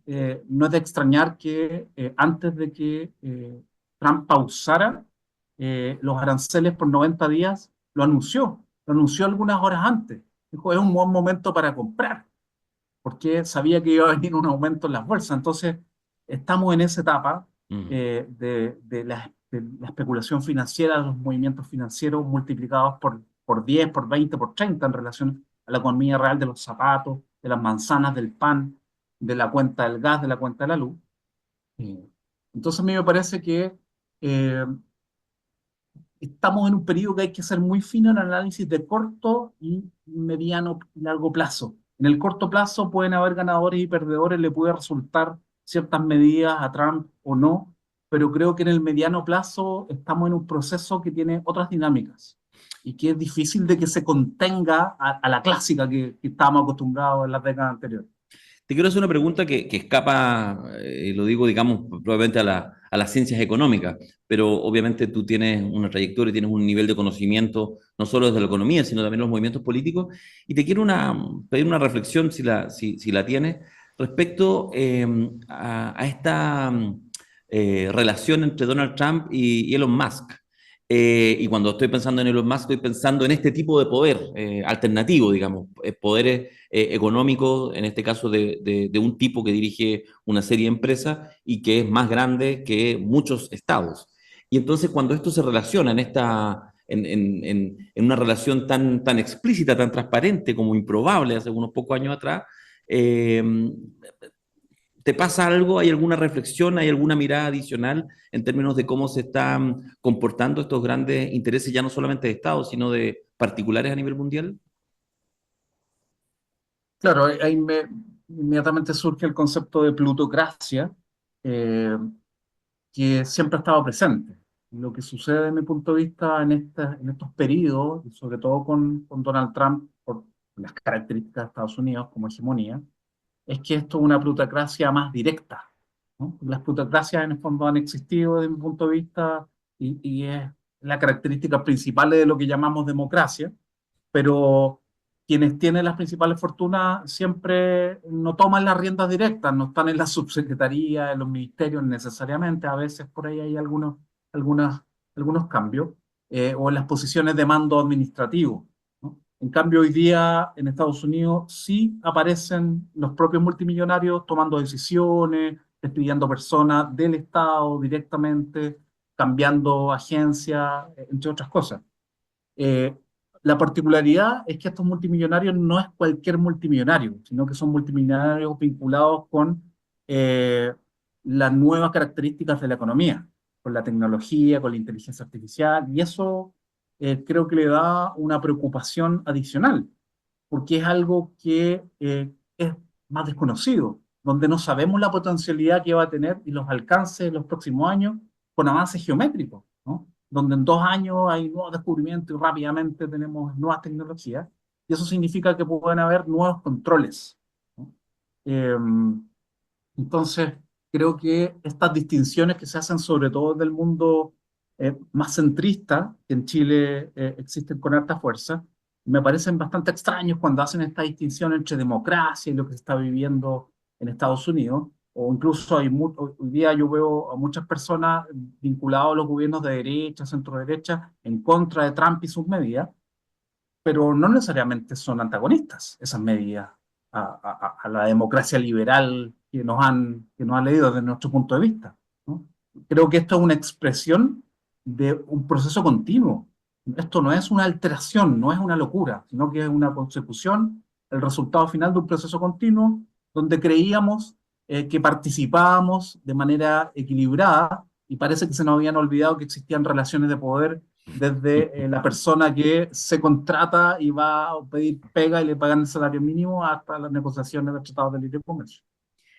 Y hablando de esto, aterricemos en Chile, ¿no? Chile no solo es pequeño, distante de Estados Unidos, no tiene mucho con qué golpear la mesa, es una economía frágil, dependiente del mercado internacional, monoproductora y todo eso que ya sabemos y que por ciertos momentos históricos da la impresión de que basta, que es suficiente o se habla del crecimiento, basta con la forma en que está diseñada la economía chilena para dar bienestar a la ciudadanía y sin embargo vienen estos ventarrones y Chile parece una hojita al viento. ¿De qué se puede agarrar Chile? ¿Puede hacerle la vuelta a Estados Unidos, aferrarse a la India, aferrarse a China? ¿Qué puede hacer? A ver, en términos geopolíticos, hoy día Chile depende menos de Estados Unidos que hace 10 años atrás, o 15 años atrás. Y eso al menos es interesante. Sin embargo, para mí, eh, me parece que el resultado o el impacto que esta situación en desarrollo tenga sobre Chile depende del timón interno. Porque a veces cuando tú tienes un timón interno o tienes un norte de lo que quieres hacer como país, lo que sucede afuera obviamente te va a mover igual, pero te va a mover de otra manera o te va a mover menos. Para mí esa es la clave. Si Chile nuevamente sigue repitiendo de que las empresas pequeñas son fundamentales, de que tenemos que tener una nueva matriz productiva con más valor agregado, de que tenemos que crear empleos de calidad. Escuché hoy al ex ministro de Hacienda, Eduardo Ninat, diciendo vamos a tener que ser más flexibles, preocuparnos un poquito menos quizás de la inflación, pero de generar empleos de mayor calidad. Bueno, ¿cómo se crean empleos de mayor calidad en Chile? Si claramente la señal ha sido flexibilidad completa y después vemos qué hacemos, ¿no? Crezcamos, ¿no? No podemos masticar chicle y caminar al mismo tiempo, no podemos crecer y al mismo tiempo tener una sociedad con mayores oportunidades, más equitativa, más igualitaria, etcétera, ¿no? Eso ha sido vetado en general. Cuando se hace eso, el país supuestamente no avanza. Entonces yo creo que esa es la clave. Hay un tema político fundamental y es que lo que decida Chile no sea un mandato de quienes tienen el control económico del país, porque no nos ha ido bien, ¿no? Obviamente uno puede hacer todos los matices y las distinciones de los 30 años anteriores. Esto no es blanco y negro. Nosotros también tenemos muchas cosas que uno puede destacar y no, pero uno sí podría llegar a una conclusión de que hay que tener mucho cuidado cuando uno crece con doping, ¿no? Vale decir que le metió mucha energía a cierta forma de llevar a cabo las cosas y después eso se agotó y en Chile lleva como 15 años agotado, algo que es un poquito técnico, pero que es muy importante decirlo, la productividad total de factores es distinta a la productividad del trabajo. Vale decir que existe una gestión empresarial adecuada para combinar tecnología, trabajo, capital, ¿no? Entonces, aquí siempre decimos que las personas en Chile trabajan mal, trabajan poco, hay flojera, y acá hay un tema de organización política y económica que a mí me parece que es mucho más relevante y explicativo. Marco, una última pregunta, alejándonos un poco del tema, pero lo bandejeo así. Lo habrás visto, obviamente, en una encuesta de cifras unos días atrás, aparecía la pregunta sobre la reforma de pensiones y un 64% dice esta encuesta, piensa que esta ley es insuficiente y que no se ha cerrado la discusión. Me imagino desde las posturas, digamos, más o menos críticas de lo que finalmente fue esta reforma, más allá de la consideración política de si era posible otra cosa, pero dejando eso, pero cerrado ese primer capítulo, al menos aquí aparece un indicador de que al menos un 64% de la población o algo así, le parece que el tema no está cerrado.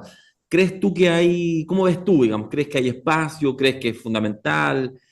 ¿Cuál es tu evaluación ex post de lo que fue el cierre de la reforma previsional de los últimos meses? Y agrego una postilla. ¿Y cómo, digamos, esta crisis puede hacer desvanecer el efecto en teoría positivo de la nueva reforma? Digamos, ¿cuántos fondos se pueden perder en esta pasada?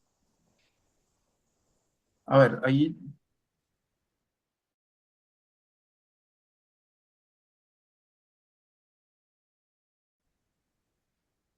Ya, nos hizo la gran Carlos Larraín, Marco. Hubo como Gran Carlos un Lazo. corte de luz. Un corte de luz. Ya. ¿En serio? Sí. Ya. Bueno, Bueno, pero escuchaste Así la como- pregunta y vas a contarnos cómo había ahí el escenario completo en torno a la reforma de pensiones. Sí. Lo primero, más allá de lo que uno incluso pensara desde un punto de vista en términos políticos y económicos de la reforma de pensiones, yo creo que lamentablemente la discusión sigue abierta. No porque uno le guste o no le guste, sino porque esto se evalúa en relación a la crisis previsional, si las pensiones alcancen o no. Entonces, desde mi punto de vista, y bien brevemente, si le ponemos un titular a la reforma de pensiones, para mí fue una reparación a los actuales pensionados, a un grupo, parcialmente, subir un poco las pensiones a un grupo de ellos, no todos, pero a costa de una privatización mayor del sistema. Como que a los profesores le hubiéramos pagado la deuda histórica, pero le hubiéramos dicho, ok, les pagamos la deuda histórica, pero lo que queda de educación pública lo privatizamos completamente. Entonces, a mí me parece que eso es un error gigantesco en términos políticos. En segundo lugar, eh, creo que en términos de crisis previsional, insisto, las pensiones nos acostumbramos que la línea de la pobreza es el techo y para mí ese es el piso. Y con la PGU se dio esa discusión, que ya estamos ok porque se va a alcanzar la línea de la pobreza. Y por eso creo que va a seguir abierto el debate. Y lo tercero, en relación al impacto de la crisis actual, eh, los fondos de pensiones chilenos, hoy día un poquito más de la mitad de la plata, son 200.000 millones de dólares aproximadamente, está en el extranjero. Y en el extranjero, a diferencia de Chile, gran parte está invertido en renta variable. Estamos hablando de acciones, fondos mutuos, fondos de inversión, muchos de ellos administrados por estas instituciones que hablamos al comienzo, BlackRock, Vanguard, etc. Eh, por tanto, en el corto plazo estamos mirando muchos vaivenes, sobre todo en los fondos menos conservadores o más riesgosos como el A y el B, pero esto hay que mirarlo en una perspectiva un poquito más de mediano plazo, porque uno puede ver, cayó el fondo A 5% en un día, se perdió plata, pero puede que se recupere al otro día o en 3 días más. El problema es cuando esto se extiende por meses. Y si esto se extiende por meses, ahí hay una situación más delicada, porque alguien nos podría decir, pero estos son fondos de pensiones, largo plazo, 5 años, 10 años, 15 años, pero hay muchas personas que están cerca de jubilarse. Hay muchas personas que se jubilaron, dejan su plata en la AFP, tienen retiro programado y se siguen invirtiendo en sus fondos, en fondos menos riesgosos, pero se siguen invirtiendo. Entonces, ahí claramente tenemos un impacto en los fondos de pensiones. Y para cerrar, recordemos que la mayoría de los países que habían privatizado su sistema hace 15 o 20 años atrás y se devolvieron en Europa, desprivatizaron, fueron gobiernos de derecha lo que lo hicieron. Lo hicieron justamente después de la crisis subprime. O sea, ese fue el momento. ese fue el Cuando comenzaron a chancacazo ver, que les hizo ver es, que era mala idea. exactamente, incluso en gobiernos como Orbán en Hungría. Wow. Entonces ahí uno ve que incluso los nacionalismos empiezan a ver, aquí no podemos dejar a nuestros adultos mayores que dieron su vida por la pacha con pensiones expuestas a los mercados financieros. Marcos Kremerman. Ay, señora, tomar Ritalin Ahí o suena. algo. Oye, muchas gracias, Marco, por haber estado Gracias. hoy con nosotros, economista de la Fundación Sol. Mucho éxito en el trabajo de investigación permanente que ustedes hacen y un placer tenerte acá en 32 minutos. Y esperamos Muchas gracias a tenerte usted. nuevamente presencial. Así es, un abrazo, Ya. que estén muy bien. Gracias. Chao. Chao. Nosotros hacemos una pausa y volvemos con más temas que importan acá en 32 minutos. Inconfondibile. Indimenticabile.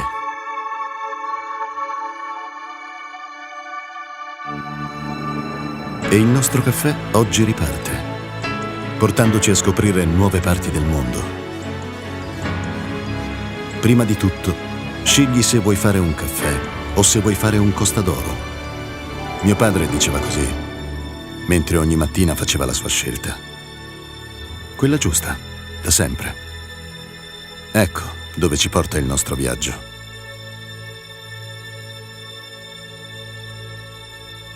Esattamente dove abbiamo sempre voluto essere. Sulle labbra di chi ama il caffè.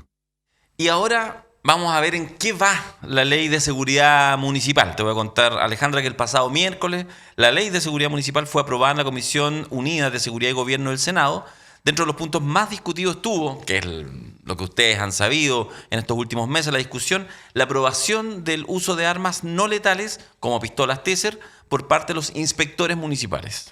La idea es que las armas no letales sean definidas por un reglamento del Ministerio de Seguridad Pública. Estas incluirían herramientas como esposas, bastones retráctiles, chalecos anticorte, cascos, lentes de protección y eventualmente elementos lacrimógenos de efecto puntual, como gas pimienta o de aire comprimido.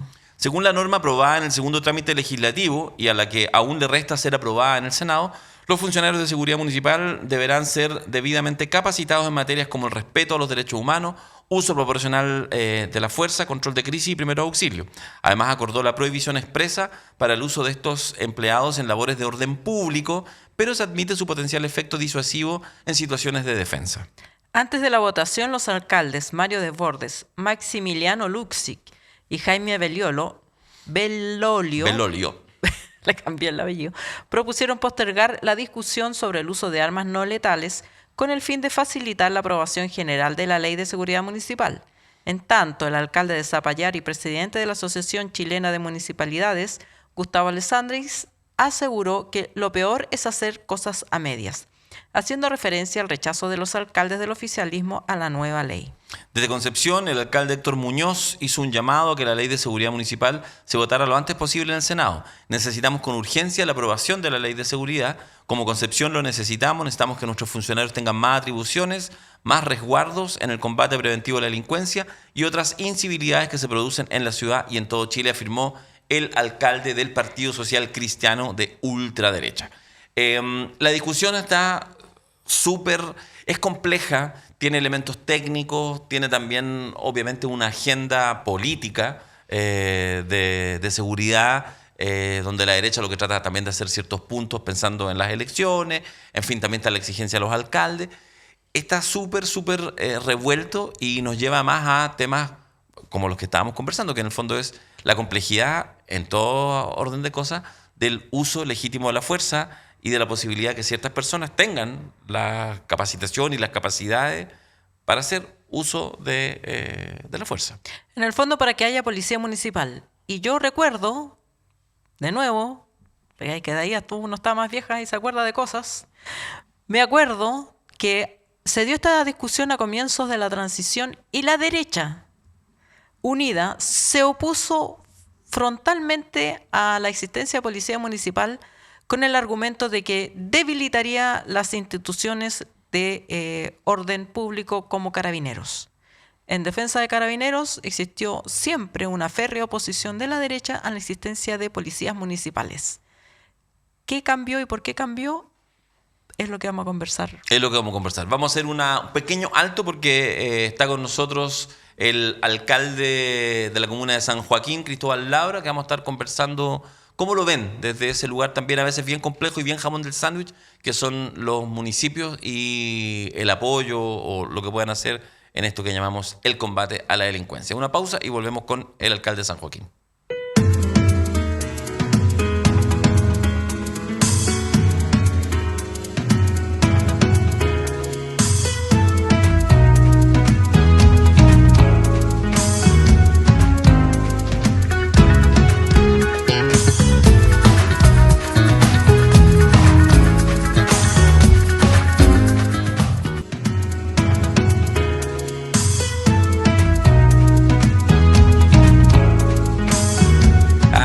Estamos riendo. Estamos en la clásica. Sepan ustedes que cuando estamos aquí con Alejandra y estamos con un invitado, hacemos la clásica, tratamos de hacerlo piola, así. Partí tú, partí yo. Y a veces tenemos desacuerdo. Parto yo. Estamos con invitados, ya lo anunciamos, con el alcalde de San Joaquín, Cristóbal Labra. ¿Cómo estás, Cristóbal? Bienvenido a 32 Minutos. Muy bien, un placer poder saludarlas. Muchas gracias por la invitación. Primera vez que está acá, pero hay que decirlo, hay que desclasificarlo. Él es primera vez que está en nuestra casa y nosotros hemos estado, ustedes saben, varias veces en su casa. Que nos referimos al Teatro Municipal de San Joaquín, que siempre nos acoge. Te queremos agradecer, te agradezco, Cristóbal, siempre por la disposición tremenda, que además fue en su tiempo en la Cosa Nostra. Quién sabe si de repente en algún futuro próximo como 32 Minutos. Es lo que hablamos y decidimos en una reunión. Sí. Pero como usted tiene tantas otras preocupaciones... hemos decidido, pero todavía no le hemos preguntado ni al alcalde, ni a la Ya directora nada, de ya. Cultura y todo. Quiero hacer un descargo y... no. Pero tuve acusaciones por el uso del teatro. ¿En serio? Por ¿En serio? proselitismo político en Contraloría General de la República. ¿No te lo puedo creer? Sí. ¿En Contraloría? En algún momento sí. Ay, ¿nosotros seríamos los proselitistas? Sí. No sé qué sería, pero... En todo caso hay que Me decir gustaría que saber para quién trabaja. el afecto de tanto la Corporación Cultural, la gente del teatro, la Municipalidad de San Joaquín lo hemos sentido siempre, pero para que sepan, nosotros igual como corresponde, pagamos el uso que corresponde del teatro, que además en todo caso es un uso como qué bueno que sea así en las cosas públicas, muy económico y además que obviamente lo que no está en ningún contrato es el cariño y el afecto de la gente que trabaja ahí. Así que de verdad, muchas gracias, Cristóbal. Ha sido un placer. Y no hemos hecho proselitismo para nadie, a favor de nadie, digamos. No, de hecho. Estamos en contra de todo. No, somos esos como unos Somos- anarcos enojones. Sí. Mi contestación fue por ahí. No. Ya sé. ¿A favor de quién? ¿Proselitismo a favor de quién? A ver, Porque claro, o sea, quisiera tiene que saber ser yo, a favor quisiera de saber yo. Cristóbal, la conversación está instalada respecto al tema del uso de armas, hasta qué punto de los guardias municipales, que está el proyecto de ley, está instalando, Contraloría también está metida, en fin. Es una discusión que a veces como que se empieza a perder en los detalles, pero habla de una situación general y que tiene que ver con una sensación, con una agenda de seguridad o la sensación de inseguridad, que es como el tema número 1, así está instalado. Y con el rol de los alcaldes de los municipios. ¿Por qué no nos regaláis primero una reflexión de cómo tú ves este tema de inseguridad y qué es lo que debiera estar o no en los ámbitos de los municipios? Sí, yo creo que se han mezclado las cosas todo en un conjunto. En principio se toma la situación compleja que tenemos con el crimen organizado, ¿cierto? Se toma también con el robo a pequeña escala de motochorros con celulares, ¿no? Y después, por ejemplo, a otra situación que es el robo de espejos, de elementos más pequeños de vehículos y la situación de violencia intrafamiliar. Yo diría que hay una serie de aspectos que tiene la seguridad y aquí, por ambas partes, los que están a favor o en contra del uso de las taser lo toman como un todo. Y son elementos absolutamente distintos y ajenos unos del otro en general. Es decir, la seguridad comunal no va a ir a buscar al crimen organizado. No está dentro de su labor. Y lo más probable tampoco es que salgamos persiguiendo al motochorro. Entonces, se mezcla, yo siento, esas particularidades de la situación violenta que tiene el país hoy día y se mezcla la situación de la necesidad de avanzar en una ley de apoyo para las municipalidades, ¿no? Entonces, yo separaría esa discusión en ámbitos porque son distintas. Y también las municipalidades tienen características distintas. Por ejemplo, yo soy presidente de los municipios para la asociación comunitaria, que tiene a San Bernardo, a Macul, San Joaquín y La Cisterna. Y nosotros somos comunitarios, es decir, no salimos a la persecución de los delincuentes como así lo hace Las Condes, Providencia, donde hay situaciones que ellos en su devenir diario persiguen al delincuente, lo van a detener, ¿no? Nosotros no vamos a detener los delincuentes cuando vemos ¿Porque que no pueden o porque no quieren? No, porque cuidamos a nuestros funcionarios, porque cuando vemos que la situación en particular puede agravarse, le mantenemos vigilado a distancia, esperando la llegada de las fuerzas. No intervinimos de forma directa, pero si nos paramos ahí, claro, con la camioneta, le hacemos saber al delincuente que estamos sobre él, pero pedimos la ayuda de la policía. de la policía, que es la que corresponde que actúe en este tipo de casos. Entonces, esas particularidades las están envolviendo en un general. ¿Pero quién las está envolviendo? ¿El proyecto las envuelve la discusión, las envuelve el debate público? ¿Quién las envuelve? Yo creo que la envuelve la izquierda y la derecha para generar un a favor o en contra dependiendo de lo que estén defendiendo. Creo que es el debate político. ¿Pero a ti te gusta el proyecto de ley que está? No ¿Lo me apoyas? Ya. No, hay cosas que hay que sacar rápido, sí. Por ejemplo, que no puedan contratar los municipios personas por seguridad porque estamos al tope de la contrata es algo irrisorio, ¿no? No, esto sería resuelto hace años atrás. Claro. O sea, si tenéis presupuesto, contrata. Sí, pues. Claro. Pero ojo que estamos discutiendo lo de seguridad, pero tampoco puedo contratar para mantener los jardines. Ya. Es algo ilógico, el Estado no se ha modernizado, también por el debate político, porque la derecha dice que hay que flexibilizar lo laboral, la izquierda dice que eso no se puede tocar y al final No llevamos se hace nada. 35 años con la misma ley y todavía no hacemos nada, los municipios siguen sin poder contratar. Entonces, claro, yo creo que el debate el debate político se toma el cómo se avanza o no se avanza dependiendo del punto de vista en que tú lo mires. Nosotros hemos sido claros en que, bueno, avancemos por lo menos en lo que haya acuerdo de una vez por todas. ¿Y eso sería? Eso sería contratar, de que exista la obligatoriedad de tener las MUNI grandes, la dirección de seguridad, porque hoy día todavía sigue siendo, lo puedes hacer como no lo puedes determinar. Los seguros para las personas, que tampoco tenemos los seguros para las personas. En ámbito de proteger al funcionario. Yo recordaba en nuestra conversación previa que a comienzos de los 90 se planteaba, más bien desde sectores progresistas, la idea de que los municipios tuvieran policías municipales, como existen en otros países, como existe en Argentina, por ejemplo. Y era la derecha la que se oponía a la existencia de policía municipal con el argumento de que eso debilitaría a las Fuerzas Armadas y de orden, en particular a Carabineros, que era parte de las Fuerzas Armadas, recordemos. Hoy el debate parece ser a la inversa. Es la derecha la que quiere más atribuciones, en el fondo, que haya policías municipales, y es la izquierda la reticente. ¿Serviría de algo tener policías municipales? ¿Es un calmante para la sed de las personas de sentirse más seguras? Me siento más segura en un barrio si el guardia municipal que anda dando vueltas tiene una arma, aunque sea de esta teaser, que si no tiene nada. ¿Es efectivo? ¿Funciona? ¿Hay alguna experiencia comparada? ¿Hay algo que permita pensar que esto va a funcionar de alguna manera y que no es solamente gastar plata en instrumentos o funciones que dan la impresión de que ayudan, pero no? Yo creo que las personas se sentirían más seguras si tuvieran un elemento disuasivo el guardia municipal que llega. Creo que sí, absolutamente. No sé si qué tanta experiencia comparada hay, pero estoy seguro de eso.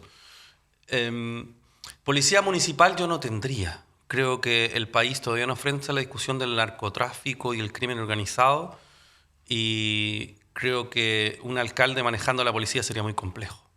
Creo que no estamos... 345 alcaldes manejando policías. Sí, y manejando la información reservada, creo que Pero quizás el funcionario municipal va a estar a medio camino entre la policía municipal. Claro, pero los temas del narcotráfico siguen siendo, o de crimen organizado, siguen siendo exclusivos de la policía de investigación, y quizás cuando uno tiene duda con investigaciones lo manda a Carabineros. Hay un manejo bien reservado todavía de la información, por suerte, y con la fiscalía también.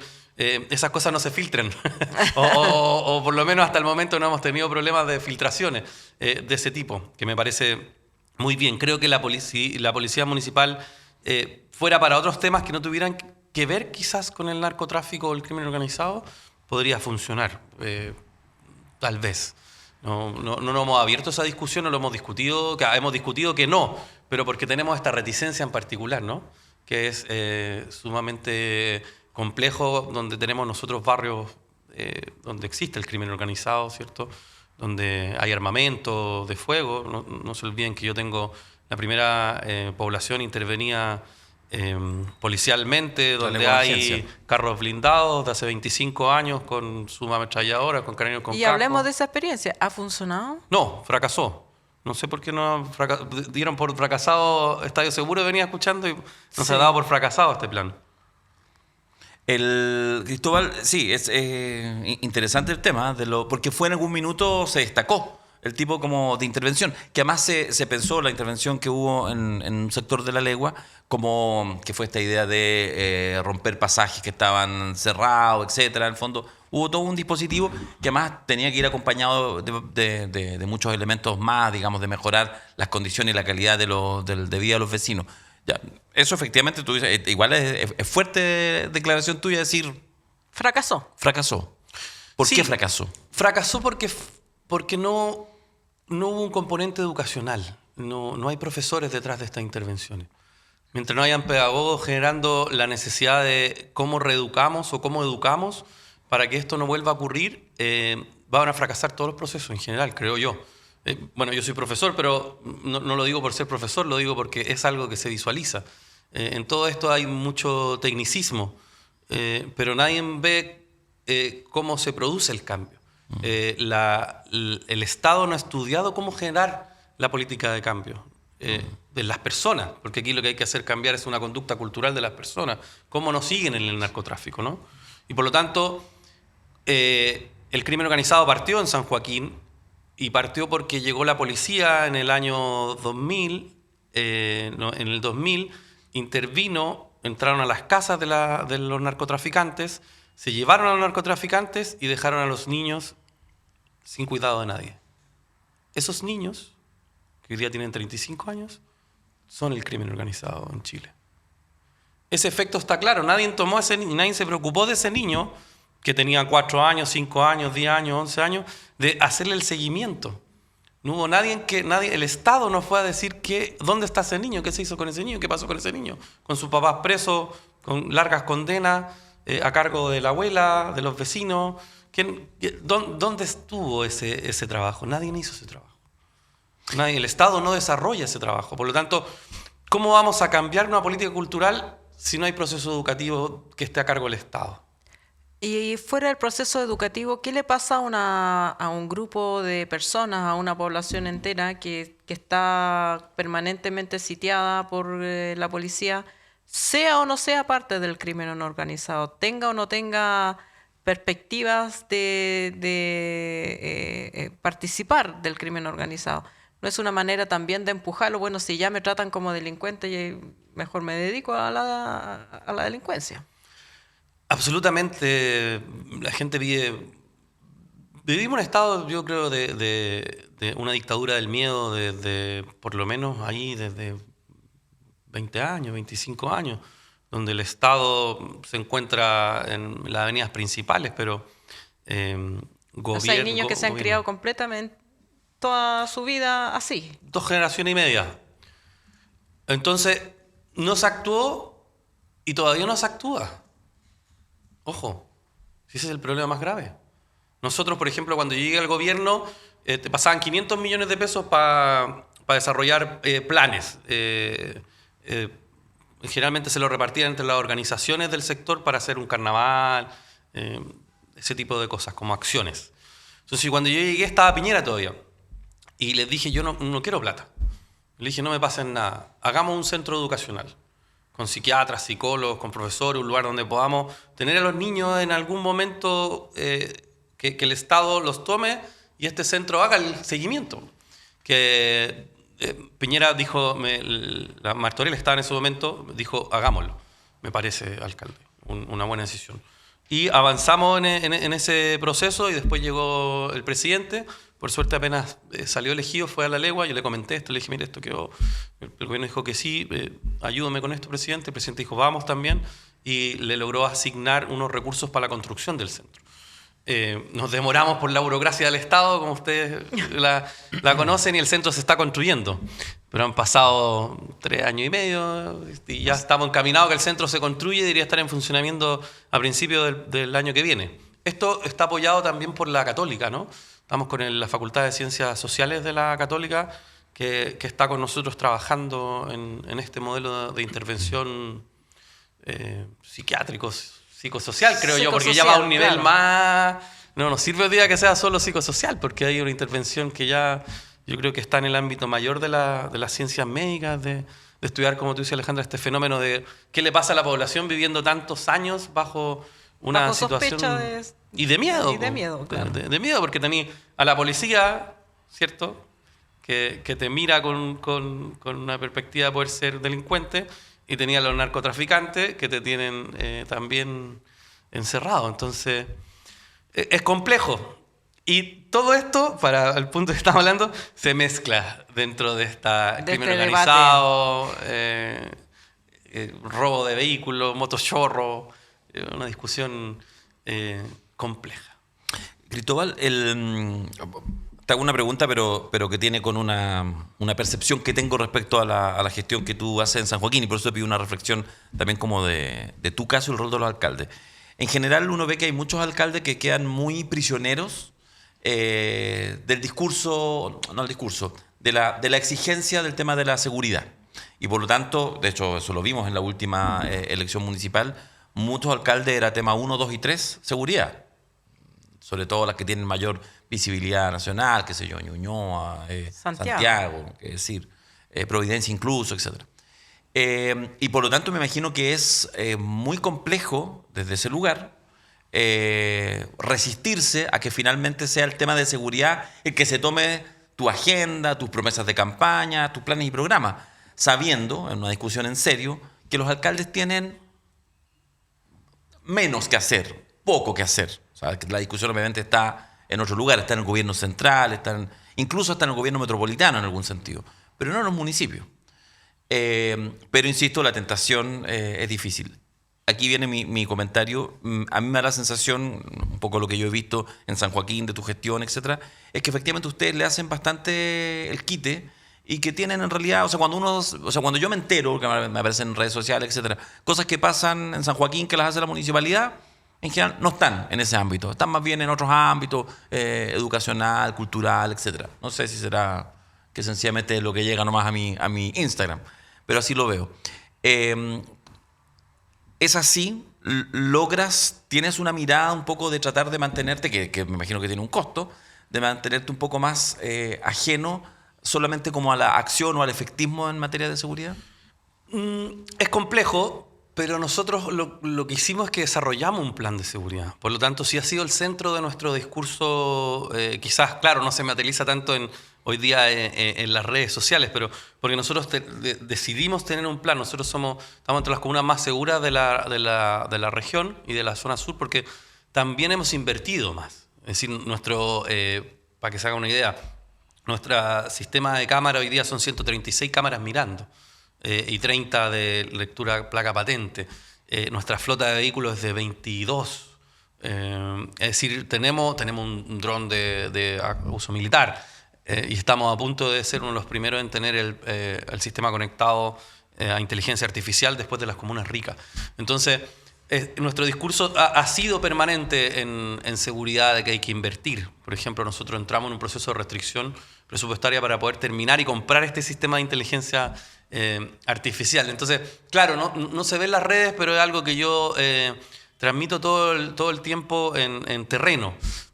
¿Por qué no está en las redes? Porque también sentimos que generamos a construir este clima que todo el día prendí la tele y es miedo, porque la tele de todos transmiten todo el día robo, asalto, muerte. Entonces, si lo hiciéramos nosotros, lo seguimos reproduciendo. Entonces, claro, no está dentro quizás de lo que uno mira, pero es parte esencial de lo que estamos desarrollando. Es una de las cosas más fuertes. Pero también hay una mirada más integral de la seguridad. Absolutamente. Claro, cultura, claro. La seguridad no es solo cámaras. Nuestro gobierno se planteó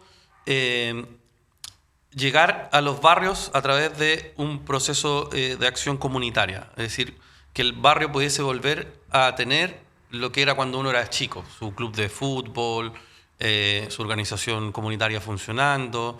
Y pasamos, por ejemplo, de tener 56 talleres deportivos a 223. Ese es el nivel. Es decir, hoy día en cada junta de vecinos hay algo funcionando sí o sí, donde se reúne la gente. Pasamos de teníamos 42 juntas de vecinos funcionando, hoy día tenemos 86. Es decir, llevamos adelante un plan de acción comunitaria que era la necesidad o la única fórmula en realidad y la única que ha sido efectiva y que ha funcionado, que es para contrarrestar las incivilidades o la inseguridad. Po.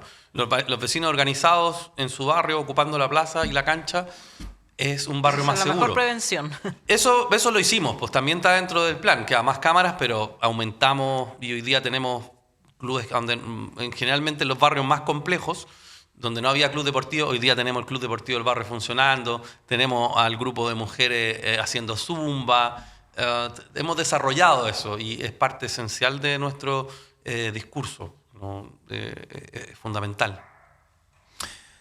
Estimado alcalde Cristóbal Lavara, muchas gracias por haber venido acá desde San Joaquín, cruzando la ciudad, gran parte de la ciudad. Muchas gracias, mucho éxito en tu gestión. Muchas gracias a ustedes, a 32 Muchas gracias. minutos por estar aquí hoy día presente y bueno, a seguir discutiendo para que salgan buenas leyes. Ojalá nos tomen en cuenta, ¿no? Porque gran parte de esto se hace en el Parlamento y hacen leyes también sin recursos, que es lo que más nos pasa. Nos dicen, ok, está la ley, Se aprobó la ley y no hay... 0 pesos. Y Hacienda, la. La. Muchas gracias. Gracias. Estamos entonces con Cristóbal, muchas gracias. Hacemos una pequeña pausa y ya vamos cerrando el 32 minutos de hoy. Inconfondibile. Indimenticabile.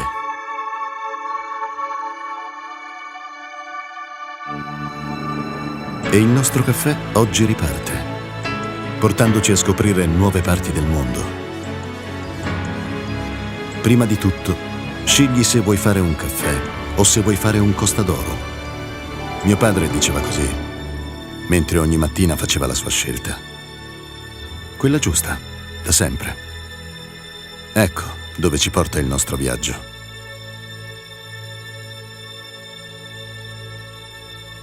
Esattamente dove abbiamo sempre voluto essere. Sulle labbra di chi ama il caffè. Bueno, cerramos entonces ya nuestros 32 minutos de hoy sin dejar de decir dos cosas. Que se pongan con 32 minutos. Que necesitamos de su aporte. No lo dijimos en todo el programa, pues somos pavos. Porque no pensamos en el negocio, pensamos solamente en que Somos pollo. somos pollo y se nos olvida. Y después entonces a usted también se le olvida. Y dicen, hoy tenía que hacer, ¿verdad? Que tenía que entrar a eventrip.cl, poner 32 minutos y hacer mi aporte mensual. Oye, ahora que me doy cuenta, hace como 2 meses que no aporto. Ya, po. Y después sacaban estos medios y los echamos de menos. ¿O no? Exacto. Y si no tiene platita para aportar, pónganos like, comparta, cuente de la existencia de este programa. Porque yo todavía me encuentro con la gente y me dicen, señora Matu, ¿cuándo volver a la tele? Aquí estamos, Aquí po, man. estamos. Esto po. es tele. Es que la gente no entiende que esto es tele. Esto es tele, o esto Y es es streaming. tele, es radio, es diario. Bueno, todavía no, pero Pero para allá vamos. para allá vamos. Ya. Con su aporte lo podemos lograr. Sí. Sí. Y no comentamos nada que viene Silvio Rodríguez. ¿Por qué? Porque a mí me gusta Silvio Rodríguez. ¿A ti también te gusta A mí Silvio me Rodríguez? encanta, sí. Po. Es que si uno tiene la edad que tiene, no podía haber pasado por la vida sin haber escuchado a Silvio Rodríguez. El más grande. El más grande, sí. O sea, en términos así, las letras de Silvio Rodríguez. Sí. Yo siempre dije, si le dieron el premio Nobel a Bob Dylan, O sea, ¿por qué más sesgado que la chucha? Silvio La weá? Rodríguez le da Silvio- 10 le patadas. da No, 10 patadas, sí. La complejidad de sus letras, yo Sí, creo por que no supuesto. hay. La lírica es mucho mejor, Sí. lo siento, queridos amigos, Sí. pero Pero bueno. Silvio es mejor. Pero ya lo dijo Silvio, lo entrevistaron ahí en La Tercera hace unos días atrás. Dijo, bueno, unos cubanos nomás. Po. Uno es cubano Unos nomás y cubanos habla nomás. español, pues ya habla Sí. español, sí. Ya, así que el 29 de septiembre y el 1 de octubre va a estar ahí en el Movistar Arena a precios Yo no caros. lo quería decir porque no quiero que la gente vaya a comprar entradas, me voy a quedar sin entradas. Ya cortamos esta parte entonces. Sí. Tienes razón. Ya, eso. Compren Aunque- todas las entradas menos la mía y la del Darío. Sí, que son de las, vamos a ir... De las ahí baratelas. de las más baratitas nomás. No están los tiempos. Ya, hasta el próximo lunes tenemos un jueves cultural. Atentos siempre a eso. Acuérdense que el lunes y jueves lo estamos acompañando. Estuvo don Diego Cancino en el switch, Pablo Riveros en el sonido, María Jesús López en la edición periodística. Y un placer siempre cada lunes partir la semana contigo, Alejandro Matus. Igualmente, dijo. Nos encontramos. Chao. Gracias.